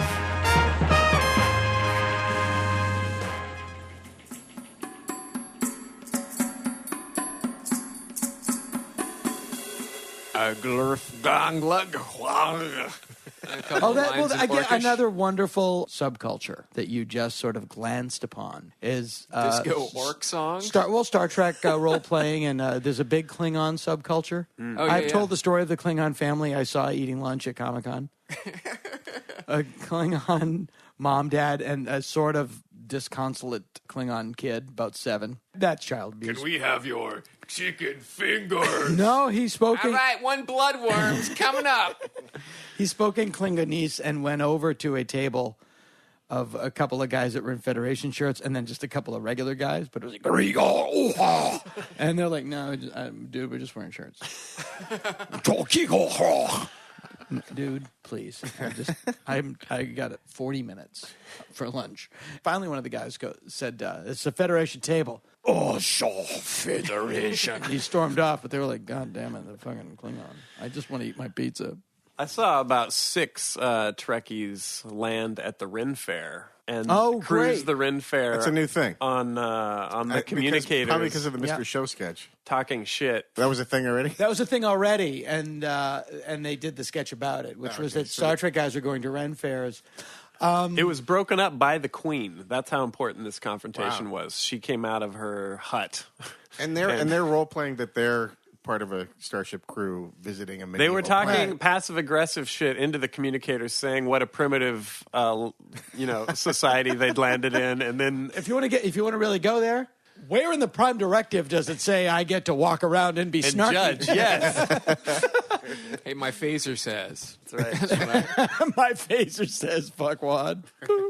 And the Queen came out? Yeah, she. Elton So it John turned was into at- some of the guards came down and they got into a mock confrontation, and then the Queen came in and made peace, and then whatever. But they didn't know that, All and they was had. well. But they didn't know. nerdy. It is so nerdy. It is so nerdy, but I'm so hard. It's so awesome. Now you were at the Ren Fair. Just cruising around. Yeah. Were you in No, planes closed. Can you do that? Yeah. Sure. Okay. Yeah, I was buying you have to get a things like concealed this, carry a license. chainmail dice bag, stuff like that. you know. Okay. You can't just get that at the Grove, Dana. You can't get shit like that online, man. I thought that was C-3PO scrotum. So you're at the Ren Fair and you're buying some stuff for your role as a dungeon master. Yeah, and just for fun. Yeah, you just know? for fun. Hey, put on the You're into it. shelves. I love Yeah. it. I love it. This all came from, again, at Comic-Con years ago when Comic-Con actually had comic books in it. I went to Comic-Con back in the day when the people that now run Comic-Con would make fun of you for going to Comic-Con. Now Comic-Con is the place to go and meet the people that used to make fun of you for going to Comic-Con. At this time, the biggest thing going was Xena Warrior Princess. There was lots of Xenas. There was a couple of Xenas and a lot of women who looked like Harry Knowles. And when So they were redheads. dreamy, yes, exactly, dreamy redheads. And I was like, oh, and it was like literally like sad lesbian Klingon, morbidly obese C-3PO. It was just like some carb heavy cosplay. And I said to Matt Weinhold, frequent guest, I was like, oh my God. And he just landed. I was like, no, this is great. Look how much they live for this. And I instantly in that instant, I was like, you're right, I'm wrong. I'm completely wrong. Completely free. Yeah. They're they coming are. at it from They're a place much, of love. They're much happier than I am. It's They're a in their meeting moment. of minds. They're in a It's meeting not of mind. It's They're not in an their moment. individual thing. These Yeah, are right. people. This is a congregation. They're fitting in. Yeah, absolutely. And it has different permutations. I mean, there's very little difference between Ren Fair and the Harley Davidson Brouhaha and Sturgis, South Dakota. Right. There's probably a little bit more rape at The Ren Fair. Sturgis. Just different rape. You never been to the Ren Fair that I have. I'm telling you, that spot pot, it's like spearmint rhino in there. I'm telling you, if you went in and stashed GoPros all over the Ren Fair and you got that after hours footage, it would be mind blowing. Total fuckfest. Totally. Man. I Ren firmly Fair after believe it. dark. I'm sure. Milady. There's a lot of milady.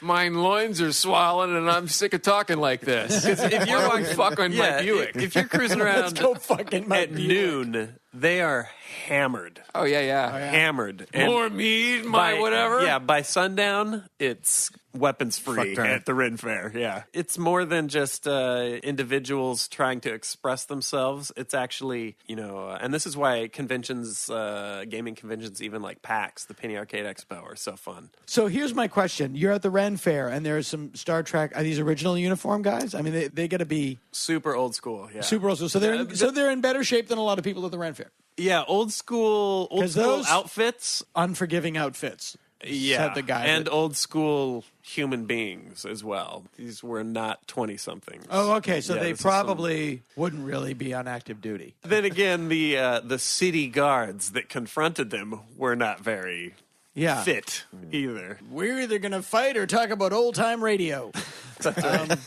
But they weren't expecting them. No. This was the Trekkies had clearly organized this prior, and they had shown up just to stir up shit. And of course, people at the Ren Fair denizens are ready for this. You've already got the guys because that this are happens on a lot. Yeah, and the whole sort of attitude of the Ren Fair is very like Canterbury. It's very like they come at you, the dames are pushing their tits together and you're biting little like roses out of them, and it's all very sexual and aggressive. I'm going to go out on the limb here and say that a lot of those dames don't have to push their tits together. Well, yeah. But a lot of the Ren Fairs are sponsored by Dupars. As you're walking through though, they're taunting you like, come, do you want to throw knives? It looks like a man with double vision watching the Hindenburg doc. Humanity. They're not expecting this, but they're totally ready for this kind of thing. But is this going to get violent? Could it get violent? Or No. Here's my question. It's all for fun. There's a what sense if it was of actually an away bonhomie. team that beamed down into the Ren Fair? Oh, I see. A real away team that beamed into the Ren Fair, but not realizing it was a Ren Fair. They would be monitoring our transmissions. They would know the culture they were moving into.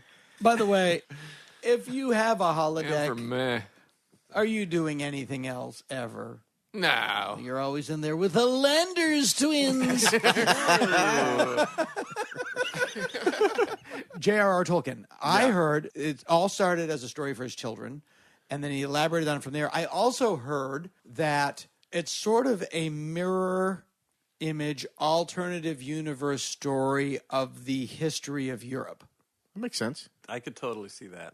Yeah, you could say that the orcs were like the Visigoths, and they could go back. Keep in mind, this is pre-World War II. This is the orcs in the book, not the orcs in the movie that have characters and rank. And so the orcs in the movie, it's become the Hakawi on F Troop. They're also... Right, yeah.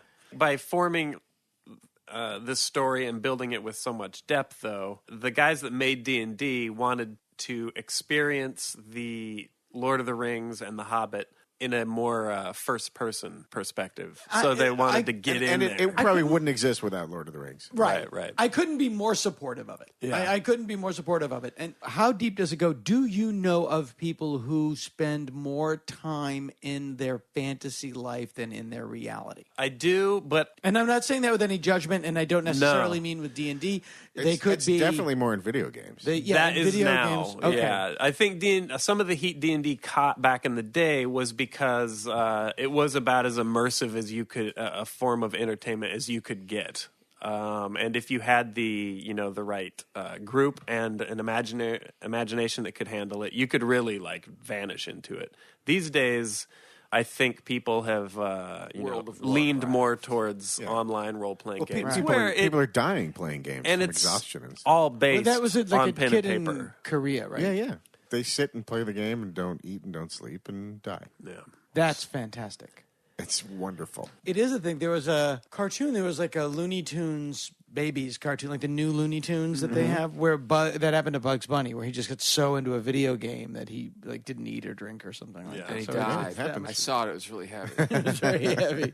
But it's all the same. It's the same. But I could get the that like with spirit of LA the Noir, thing is like all with the LA same. Noir, I could see like getting into that so much. Yeah. It's just driving around the city in that game. It's fantastic. Only there was a TV show that captured that. I think one of the things though that's really important as far as like D&D and just these tabletop games in general is that it doesn't have to be The Hobbit. The foundation of the game is these rules, like the statistics and the little skills. Yeah, there are form Star your Trek character. role-playing games. There are. I'm assuming there is like an LA Noir level You name it, role-playing there's a game. game. But I you can bought my literally- daughter one for Christmas. I bought her a thing called Pandemic. Because she's into pandemics. It's true. Who's It's kid like is if I was They're big with the millennials. If I was an 11-year-old girl, it's the greatest Kids thing love ever. viruses. But you can take the rules of, say, Dungeons and Dragons, and you can apply those rules to any setting. And so that's what's so fascinating. The first scenario that we played in the current sort of campaign that we're on was very science fiction. It was swords and sorcery characters caught up in sort of an interstellar tale. And do you come up with this tale? Yeah, in You come up our with the game, parameters? I take it upon myself to really sort of I create it from the ground up because I'm playing with people that have played D&D for so long. Right. I don't want them to have the book and know what happens. Right, now so I write the whole. Are you also in the game? No, Well, I've as sort of Because it sounds terribly boring for you if you're not in the game. Well, I'm essentially playing the part of I'm telling them what's happening around them, and that includes the people and creatures. So when they run into somebody and they have to have a conversation, I'm sort of playing that NPC or non-player character part. That's me. So he's like a live narrator that's also a director and a producer. He describes where you are. He tells you kind of what you really need to know. If you can ask him questions about what's happening. Hey, if I go down this street, what happens? And he'll have kind of an adventure laid out, and we'll kind of know where to go. He can hint where we need to be. But if we make a left turn and go, hey, I'm going to check out this building over here. And we very often just like make right turns. It's completely unexpected stuff. Then he'll have to make up a scenario where we go in the house, we meet the people in the house, we interact with them. They might be cool, they might be weird and attack us. And then if we accidentally kill them or set their house on fire or something, then the whole town comes looking for us. And it screws up our adventure. It's like we can really shoot ourselves in the foot. So it really is how Peter Jackson writes a script. We go to a house, and then I realize that there's maybe an adventure in the house, but first you can't really show a house without showing the trees planted that were used with the wood. So now it's a flashback to trees growing that later became the wood that found the house that people walked into. Yeah, I mean, I love obviously him. He's the nicest guy in the world. We have friends in common, but it takes almost as long to get to King Kong in his King Kong than it does to watch the other King Kong. That said, once you get to King Kong, I love it. I love it. I don't need to know the intricacies of music hall booking policy to enjoy a giant ape movie. This is like Dungeon Masters in D&D. It depends greatly upon the storyteller. If they are super dry and there's games that and people really like this. And I love Peter. I've seen every movie he's made. He would be all the way back to Dead Alive and Meet the Feebles, I think was him. So he's the best. He'd be very like stick to the rules and check everything and the stats and rule hound and looking through the books. And we play a little bit looser. We play sort of a Michael Bay adventure where it's real quick. It's real quick because you want to go to South Beach and do blow off a hooker's chest. Didn't he used to say that John Frankenheimer was his dad, and then John Frankenheimer said, "No, I'm not. Stop it."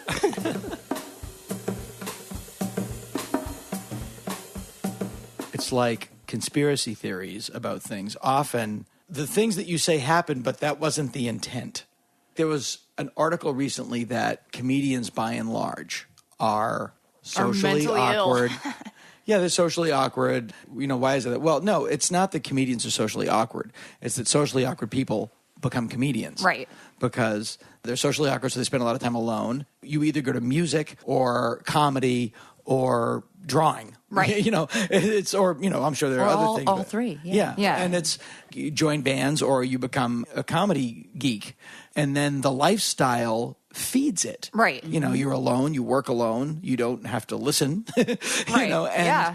No, it's not that you have to be a screwed up ding dong to be a stand-up comedian. You do to be a ventriloquist. Yeah. But it's just something that works that way. You know, it's the cart before the horse. So I think it's one of those things that the social necessity of your physicality put you in a position where socially you acted a certain way. You got a lot of affirmation in that way. Right. So you just subconsciously are drawn to that flame, you know. Right. Well, and also not to be all Disney-esque, but I also went through coming to Los Angeles. My mother got ill with cancer, passed away. So, you know, like Bambi, Nemo, you lose the mother and you go on this quest, this adventure, right? And I kind of chose the descent into the underworld because I found it, I guess at the time, I told myself I found it empowering and intriguing, but it was a way to work out a lot of those emotions of suddenly almost feeling like an orphan and feeling powerless. So looking back, I think maybe that's where some of this also came from. The idea of taking back some power in my existence that I felt was ripped from me and out of my control. Right. So see, there's and then all you these have a words thing where again. You're completely in control. Mm-hmm. This is so crazy. You cited that Disney archetype of Absolutely. story, which also came from personal necessity. Mm-hmm. Walt Disney's mother abandoned him. That's right. He was adopted. I heard from Spain, I think is the story. Yeah. The rumor is, and I have the Neil Gabler book and I will confirm it. So if you hear it on the podcast, I've confirmed it. They found his mother and she was literally like a prostitute in Tijuana or something. I thought it was Spain. It could be Spain. Yeah. Tijuana's not in Spain? I think it is. I think I know more than you. And his way of dealing with that is these stories where mother dies, given. The mother dies. It's a given. The mother's a corpse from frame one. Wow. Yeah, and that's just how he dealt with it. Why did James Ellroy become obsessed with the Black Dahlia? Because his mother was murdered, and he couldn't deal with it. So he dealt with the Black Dahlia instead because it was a step removed and allowed him to engage in it emotionally. It was just far enough away from him so he could deal with the feelings but not confront his feelings about his mom. Right. Yeah, and I thank you guys because you're being much kinder to me than Dr. Drew, who was convinced I was molested. Wait a minute. When did you talk to Dr. Drew? Oh, years ago. I did Loveline years back. And he was saying you chose this profession 100% because you were molested? Both on air and off air on the breaks. He was coming at me, and Ricky Rockman protected me. Thank you, Ricky. I hate that so much. And I hate it because I have friends that are strippers and I have friends, like I said, that are sex workers. Yeah. And I hate that blanket, it's because you got molested or it's because of something, daddy issues. It's like some people just want to F. Some people just want to get down and they for real, because but a lot of I just don't agree with that. Porn actresses. Or is that a stereotype? Are there disproportionately more than people that work at a bank? Yeah, of course. But I don't think the sole reason. We know someone, I'll tell you, if you don't know who I'm talking about, I'll tell you off the air because I've gotten the permission to use their name, who did wardrobe for adult videos. And she said they would have a game, the actresses, dad or uncle. Oh, because I just recently watched that movie Lovelace. Because I watched a documentary about Deep Throat, which was awesome. So I watched the movie about it. And then they showed the aftermath. She had to go on Phil Donahue and be like, "I'm sorry, everybody." Yeah. But I almost got mad at that because I'm like, you don't have to. You could just be like, "Yeah, I love S&Ds and I wanted to do it in a movie." Deal with it. It was this weird apology where it was like, "I used to be a terrible person and now I'm not anymore." And I'm like, "Well, no, you weren't." I want to carve a statue to Natasha Leggero for what she just did about a month ago. When she was like, "I'm not sorry." But she made a joke about SpaghettiOs tried to cash in on Pearl Harbor Day. Yeah. So salute our veterans and buy SpaghettiOs. And she just said, it's one of the few foods left they can eat because they're old and their teeth are falling out. And that's a biological fact. Right. Those guys handled mortar shells. They can handle her. Yeah. That's all I'm saying. All these people are like, she has to apologize. She has to apologize. And she went, I don't think I do. I think it's okay. I love the fake apology to quell fake anger. You could be a respectable lady and still S some Ds. That doesn't have to exist. That idea of because you want to do something that's kind of a little bit off the beaten path sexually, that makes you a terrible person. Mm-hmm. You're really obsessed with sugaring donuts. I don't understand it. I'm just saying, that bothers me so much. But you know what? It's just like those archetypal roles as women. We talk about that Madonna whore factor. Well, yeah. It's then when you give birth, suddenly you're this holy being. That was what killed Elvis. Yeah. Well, 50 pounds of unpassed feces also killed him. But no, once Priscilla was pregnant and had a baby, he was so put off. Elvis could not have says with her. Says. Because, we're going to mama like Elvis's mama. And he did. He worshipped his mom. He died the same age that she was when she passed away. Really? His mom, Yeah, so obsessed with her and her life that he even died in the same age. Chase her to the grave. Yeah. And he's buried in the backyard. So much for jarts. I have a trampoline and an ape statue in my backyard. Yeah. What people think of in terms of the theatrical vision of a B&D S&M scene with the wardrobe and stuff like that. Mm-hmm. A lot of that came from Victorian England. Right. Corsets and corsetry stuff. And again. Which is the most repressed culture is what produces this stuff because you can't bottle people up. It's got to come out somewhere, right? It's got to come out somewhere. Squeeze it into these boundaries and it's going to leak. Yeah, well, and the harder you repress it, the more it shoots out. It's like Rumspringa for the Amish. The Amish. Yeah, they go berserk. They don't go I was, I lived it was the 1800s for 12 years, and then I had a week off, so I went out and bought some freeze pops and a ballpoint pen. My mind melted. No, they go insane. They become meth addicts. Oh, totally. And get tattoos and stuff. But at least in that subculture, they have a rite of passage, right, that takes them from childhood and adolescence into adulthood, and they experience free will. You know, we all know people that come out, and this is, I'm not drawing an analogy between gender preference and Hindi and S&M culture, but to that sense of like your sexual identity, I know people that have come out of the closet much later in life after having like marriages and families and stuff. And it's just like, you must be so happy now, you know, to just be able to, I like this. If you read Judith Butler, she's very much like, she's a lesbian. She's like a women's studies writer. But her whole thing is like, coming out shouldn't even be a thing. Because the act of coming out implies it should be a thing. Right. When it's like, no, it should just not even be a thing. Because no straight people ever have to come out. Yeah, we're living in a time where I think that is all going away. Like that. Yeah. I mean, you don't think the lack of ritual and ceremony in our culture might create problems? The fact that there is no sense of, you know, who's gay and who isn't? Well, in Roots when they cut the guys' ding-dongs up when they're 13 or whatever it is. I don't know. It's the just Fatosa, there is cutting and blood.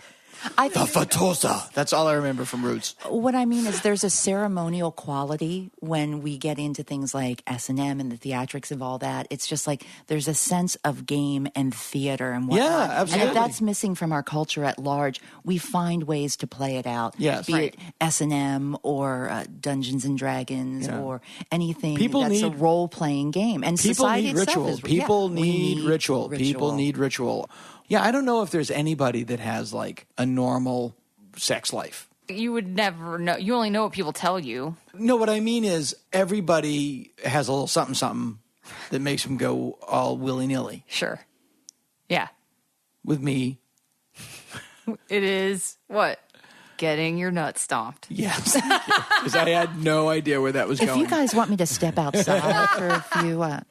No, but I was going to say, in your case, did you ever have times where, I assume the setup was like maybe people called you for appointments or something like that. Right. Was there ever a time where you had to tell somebody like you call me too much, you come here too much? You fire a client? Yeah, kind of. Yeah. Sometimes you will encounter people who will then idolize you so much, or it just seems a little odd and socially out there or pathological, or there's that faraway stare. You know, it's like, I mean, I've heard some horror stories from some of my past associates, someone coming in, you know, wanting to rough them up, or there can be problems, sure. There were times where maybe somebody's dungeon would be set ablaze by somebody. I mean, it can get pretty dark because you're walking in the fringe, guys. You know, it's not all sunshine and roses. Yeah, but I would also guess that even some dudes would be like, you know, I'm in love with you, or like be in a real relationship, or like find out where you live. Like I would think. Did anybody ever come to see you at 5:00 on a Tuesday and then wanted to get another appointment at 9 a.m. Right, exactly. Or like try to get your phone number and try to actually. You can be the object of obsession. You know? And I won't lie, there were a few times that relationships grew out of the profession. And it was mutually like you. Mutual. Okay, sure, because for some people you're the figurehead of their fantasy, and for other people you actually are the fantasy. Right. So it all depends. Yeah, but I didn't know what was the policy. Is that not like an attorney-client privilege kind of thing? Like, what was the policy of like the place that you worked? Like, they were like, it's okay to date clients, or was it frowned upon? Well, it's not sexual harassment if you're attracted to the person. If you're on board with it. No. Of course. I mean, that's a very individual. I'm suing my dominatrix for sexual harassment. Totally. That sounds like a great She scene. continued after office hours. There's your movie. Yeah. Not Exit to Eden. Like a Night Stalker role-playing game? Like, what happens if you do that and nobody... I played a horror role-playing game called Chiller. And what was that? Where we were investigating a theater where a bunch of murders had happened. Mm-hmm. And there was some killer on the loose. We didn't play the killer. But we would find the crime scenes and try to, you know... I would get into that. That would be really fascinating. It's sort of like Clue, but like you live the character. Totally. Yeah. So it would be, if we went back to our original example where we've got Ken the Dragonborn, Dana the Hobbit rogue. That's me. And Blaine the Elven mage, and you're in a tavern. A real quick example of something that could be like a fun little puzzle would be there's a chest in the corner, and you find yourselves alone. The tavern mysteriously empties out, and you find yourselves surrounding this chest. And you can do a few different things. Ken could probably break it open with his strength. Right. You might be able to pick the lock. Because I'm clever. You could probably use some magical device to open the chest. And then you start to, if you break the chest, someone might hear if they're in the next room. But Dana, you might be able to get it open quietly. And then we rolled, you say, you guys agree that Dana is the best option for this. He should try and pick the lock. And then we roll the dice. And if you roll 12-sided dice.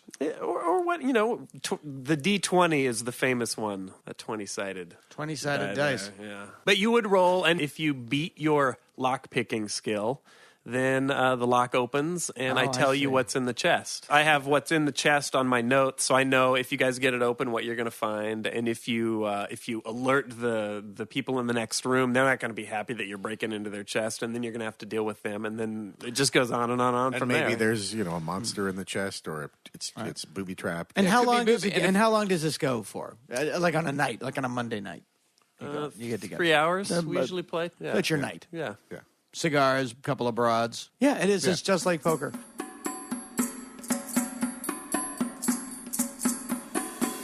There are relationships that people have, like contracts, like I'm your submissive contract. And you're my dominant other. Yeah. And, that is just like, to me, for the dom, that's just like easy peasy. Like, I just cannot do dishes. Saying. Oh, girl, it's work. I cannot do dishes. You know what? It's actually a lot of work. That's responsibility. Right. Well, we'd say it's topping from the bottom. You're submissive, actually, if you're in a contractual professional relationship, is almost really the one in control. Because they're the one coming in and paying for the fantasy. So and they have the safe word, and they can tell you when to stop and all that kind of stuff. But what if you have like a 24/7? But if you're in a relationship, it's a different story. Sure, it's a different story. Yeah. It's just like you can live and breathe that 24/7, and you're in role, in character, 24/7. Exactly. Even when you're at the grocery store. Exactly. That's what I mean. So is that real, or are you living a fantasy all the time? And at what point does the fantasy become reality? Like, can somebody in one of those relationships get to the point where it is their life and they really can't function with self-responsibility? I liken to the same way as like, if somebody in their head is Frodo more often than they're Craig. Right, right. I'm not shaving my feet. Say the guy is the submissive and he has to go to work. He works in an office. But he can't do his work unless you call him 5 times a day and go, fuck you, dude, I'm going to kick your ass. Well, you're going to stomp his nuts. Just say it, April. No, you know what I'm saying? Like, whatever the language is that you guys have decided, like, whatever the dynamic of the relationship, if it's a lady treating him like crap and that's what his thing. It's like the movie Secretary with James Right, Spader. Exactly. It's like, does it carry over to where he can't function in an everyday life situation unless that interferes with it somehow? But you know what? You can kind of bring this into, now they're calling that FinDom, financial domination. So, yes, you can financially dominate your man by forcing him to be your pay pig and pay tribute, right? I mean, that's... Wow. Yeah. Everything can be fetishized. Everything can be fetishized. Wait a minute. That's every relationship on earth. What if you're in a relationship where somebody is ostensibly in charge of you and they want you to do something that you do not want to do? Right. That's what I'm figuring, too. It's like if it becomes that real, then is the measure of love like how stern you are with that? If you're in that kind of situation 24/7, in the movie Secretary, it was like it was an act of love that he just that he kept going beyond his desire to go there. Right. Yeah, and that kind of fascinates me in the way because then is it just like, oh, the meaner they are to me, that means they love me because they know that's what I want, and so they're pushing it to the limit. You're constantly pushing their boundaries, right? Right. Because is what they say is their boundary really their boundary, or do they want you to push their boundary beyond that a little bit? And then if you do that, does that demonstrate how much you love them because you did that? Like, or you know what I'm just saying? Giving them attention. I guess it depends on the individual people playing the particular game. Did you ever have a scene where you just beat the fuck out of somebody? Yeah. Oh, yeah. Yeah. Really? Yeah. Really? Oh, yeah. I mean, there's some people out there who are into the heavy cat o' nine tails, heavy masochists. We would call them pain sluts. Yeah. Yeah, total pain sluts. I find this so fascinating. April has lit up like a Christmas tree. Because, again, it just seems like... It's stomping the nuts of your imagination. You know what? If I'm dating a dude and it's April, just like, let me interrupt right now. okay, Choose your words very I carefully. was about to say, You're about to have 3 million new boyfriends. that's how many dudes want their nuts stomped. No, I'm sure it's many times more. Dudes I don't want their nuts stomped. .com. .org. I think what you did is rad. I don't see how there were jobs for it, because if I'm with a guy and the guy's like, I'm kind of into getting spanked, I'd be like, yeah, I'll totally spank you. Like, that's not a big deal, a big enough deal to where the idea of people not being able to ask somebody to do that, like, bums me out. Oh, and to the fact that they have to go to a professional because they're like, oh my God. But that's more common than not, because the key ingredient, I know enough about it from this, is shame. So they kind of want that. Well, they could never tell that's the person. part of it. It's back to Elvis and Priscilla. Right. You can't have sex with Mola. You could never tell your wife that you wanted to get spanked because you're dirty. Yeah, but don't you think that we're kind of aging out of that as a society in a way? Okay, this is going to get like super real, okay? This is going to get really real. But what I like is that I'm in a room with 2 attractive women, one of them a former dominatrix, and you just said this is about to get real, and all it means is that you're going to tell a story. Well, because I'm going to tell a story about, I'm on OkCupid. I thought I was going to get my nuts stomped. Oh, this is going to get real, and then you just hear that squishing sound. I just hold the mic up to... as if you're stepping on someone's bugles. Totally. And a little bit of celery for crunch. No, so I was on OkCupid. Any ladies who've been on, you get a million terrible messages. And I don't mean terrible like not charming. I mean like poorly spelled, not punctuated correctly, like terrible. I am fucking you. Yeah, just not fun to read in any way. But I got one from this guy that was really great. It was just great, well written, fun to read, whatever. So I go look at his profile, and his profile very clearly states, I'm a married man. He's like, I'm dominant.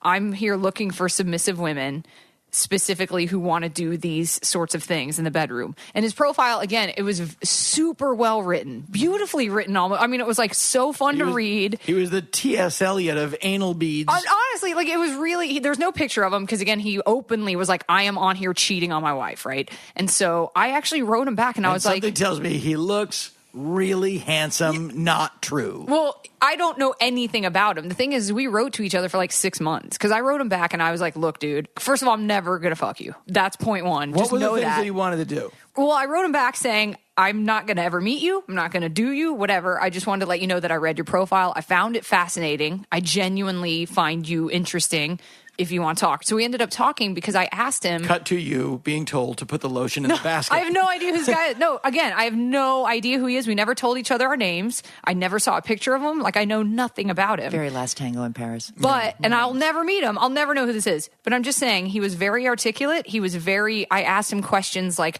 how do you deal with this because you are cheating on your wife? How do you compartmentalize this? And because I was interested, and he was just like, I love my wife very much. My wife and I have a regular sex life as far as we do it regularly, but she's not into the things that I'm into. And so I do look elsewhere for them. And he's like, yes, I do feel guilty about it, but I feel like it's a thing that I shouldn't deprive myself just because this person I'm in love with isn't into it. And he is like, I figure she doesn't know, it doesn't hurt her kind of thing. I was like, I kind of get it. You know what I mean? As long as you're careful and you're not like putting your wife in any danger and she doesn't know, but... What you do that she doesn't know doesn't hurt her, but it gives your relationship cancer. Yes. It was said crazy. The divorced guy. I'm divorced. Because your husband did not like to get his nuts stomped, but you insisted. No, but I'm saying... I'm dying to know what he wanted to do. Like, he was very specific. I want to do this. Oh, the guy. Okay, he was the dominant guy. He was like, he was the dungeon master. Yeah. He was into like the humiliation part of it, and he was into the idea of corrupting quote unquote respectable ladies, tainting them. Yeah. He was them. Yeah, ruining them. Yeah, that was the thing. He was like super into the idea of that, of taking a prim and proper woman. And I feel weird having told that, but I don't know. That doesn't give anything away about who knows who that dude is. It's Chris Matthews from MSNBC. We'll have to continue this because it's too fascinating for It so is. And April, I'm going to think of you every time I kick myself. You get your nuts stomped? Yeah. In the gay community, there's all that sort of stuff, and it's just dudes and dudes. I'm assuming that lesbians have the same thing. Oh, yeah. Oh, absolutely. Sure. There's parties. There's good stuff. Yeah. There's parties. The scourge of lesbian bed death is still riveting the country. Then you just cuddle. As Susan Burke said, then you touch each other's boobs and cry. Yeah. In the bath. It's always baths. The bath. Yeah. Everybody's going to take a Glenn Close rape bath. Yeah. I just got that at Bed Bath & Beyond. It's a nice set I got By for the way, holidays. the Beyond is kitchen stuff. Is that really? What's the big mystery? Yeah, it's not that Beyond. Yeah. Bed Bath and the Beyond is just like, well, we have drapes and shower curtains and coffins. Yeah. Bed Bath and the Great Beyond. I think it's so fascinating that John Doe and Exene Cervenka were married. Mm-hmm. Right. And they're still in a band together. Yeah. So they're exes in X. In X. That's pretty great. Yeah. And after that, didn't she marry Viggo Mortensen? Well, I know she bought a clock on Hollywood Boulevard the day she left. I recently went to church with her. She did like a church thing at the Echoplex. Which was Jalinda Palmer, the editor of this very podcast, was at that show. Oh, Wait, was she married? She has a kid with Viggo, doesn't She has kids with Viggo Mortensen. Okay. And they're the coolest people on earth, and I love that band so much. I worship her. She was like the first celebrity I saw when I moved to LA. Oh my God, that's rad. Let me touch you. God, what good luck. And John Doe, there's going to be a portrait of that guy getting old someplace because that guy has not aged. Oh, yeah, he looked like he was 40 the day he was born. Yeah, exactly. It still does. Yeah. We started with men with pompadours. We brought it back around to men with pompadours. Yeah, that's exactly. It's that's nice. a good enough way to end it.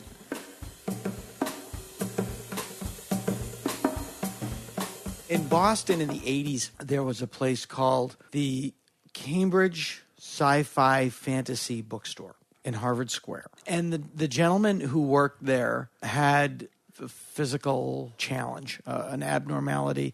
It was the same thing that guy had in San Francisco, the guy in the wheelchair. Oh, yeah. What was his name? Richard D. Rick Kleitz.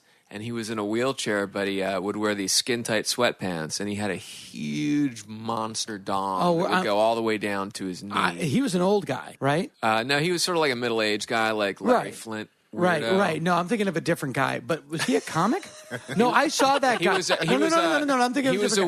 He was a weird comedy fanboy before there were fanboys. Yes, and he would show up at all the clubs with calendars and headshots, and he would want you to sign it, and he would corner the girls. Yes, I was with working his with giant visible dong through his skin-tight sweatpants. In a wheelchair? In a wheelchair. And Blaine is not lying. I'm so glad you said that, actually, because I was with weird. A comedian named Stephanie Hodge one night. That was her name. I was trying to think of it. I was going On the Road with Drew, and I was trying to think of her fucking name. Stephanie Hodge, who's now on a Disney show, who's now on like a Disney kid sitcom. This guy came out to see her, and I was like, oh, that's nice. Jesus Christ! Yeah. I mean, it was below his knee. It was a Richard. It wasn't even a and his business card, it was Richard D, and then in quotes, Rick. Everybody was like, maybe it's some sort of weird catheter, like a funny catheter or something. No, I thought it was like some sort of physical health apparatus. And didn't know it. No, really like a thing that you wouldn't think was real. I guess Stephanie Hodge was playing at Laughs Unlimited, and he sent her a picture of him blowing himself with his dick in his mouth. Hooray. Going, hey, My thumbs up. Hey, let's hook up at the Super 8. That always works. They put him up in the I don't know if it was a condo for Laughs Unlimited, but he was banned from that club because of that. You know, that's the old joke, why do dogs eat their balls? Because they can. I would not. Ew, I'd pee out of that. Yeah, I don't want to be anywhere near that. Here's another hilarious story about a wheelchair-bound person with a physical deformity. The guy he was a comedian, and he would hang out at the Holy City Zoo, and he was in a wheelchair. Was it Ben Stewart? Ben Stewart. And what did Ben have? Whatever the name of the malady is, it's basically adult head on a baby body. So he's he like had Willow. Very weak bones, and he had sort of big eyes and like all sorts of thyroid problems and stuff. Yeah. Once he fell out of his wheelchair and I think he broke his arms and legs. Oh, God. It's like he's Mr. Glass. Great story if it ends there, right? Oh, man. It was Speaking of fucking M. Night Shyamalan. One time, he had a mohawk. It was just like, people notice you. Gotta go get my ear pierced, man. Yeah, it's like Godzilla with an earring. You don't need the ear. Didn't Lance once pick him up and break his shoulders or something? Yeah, he was really like some sort of evolved human from the future that came back and couldn't live on this gravity or something. Sort of like the Fragile. Missing link between man and the fluorescent light bulb. There was a guy who worked at the Cambridge Sci-Fi Fantasy Bookstore who looked the same, had the same. And Ben Stewart issue. was very cool, by the way. Very lovely man, very lovely. And God rest his soul, obviously. God rest his soul, and he played the hand you dealt. This guy worked at the bookstore, same thing. And his life was this bookstore, and he had a bumper sticker on his wheelchair. He had like, "Beam me up, Scotty, there's no intelligent life here," and one that I think he had made at Copy Cops, which was the, like, before Kinko's. It was in Boston. It was Copy Cops. Wow. Make mine Heinlein. Whoa. Yeah. That's amazing. That is amazing. Wow. And I was in the store one day, and for one thing, he was talking to his friend, and he had the stereotypical talking like this, and his friend was saying, he was asking me about the onset of the apocalypse, and I said, well, if you think the apocalypse is coming, my advice would be to read as much sci-fi and fantasy as you can until it occurs. I fell in love with him. I fell in love with him when he did that, because here's a guy that just got a shitty hand dealt to him by the cosmos, not his hand was funky. He goes in the store, he lives in the store, he probably has an immensely enriching fantasy life. He reads all this stuff, and he has, in his mind, he can be anybody he wants, and he's not tethered down by the constraints of reality. And I always felt like, God love you, you found a way out of this. That's very admirable. It's like he found a way to survive. He found a way to work around it. People don't understand how important it is. Like, Juggalos. You can say what you want about them. They like terrible soda and meth, but they are making do with their profoundly limited economic opportunity. Then they found a way out. They're just like deadheads to me. Same thing. The Gathering is just people a in dead the show. People in the Kiss Army. That's great. There's people that play fantasy football and people that are really into sports and stuff, and it's just a variation of Dungeons and Dragons. Absolutely. I just have an elf instead of Tim Tebow. This has been the Dana Gould Hour, brought to you by the Internet. Music by Andy Paley, with Jake Posner behind the board. Produced by Jeff Fox. Graphic design and web production by Spencer Hunt and Segan Friend. Sound editing and post-production by Jalinda Palmer and Joe Napolitano. Hey, if you like the show, why don't you drop us a line at show@danagould.com. Tom Kenny speaking. Please welcome the sounds of Hillbilly Pegger.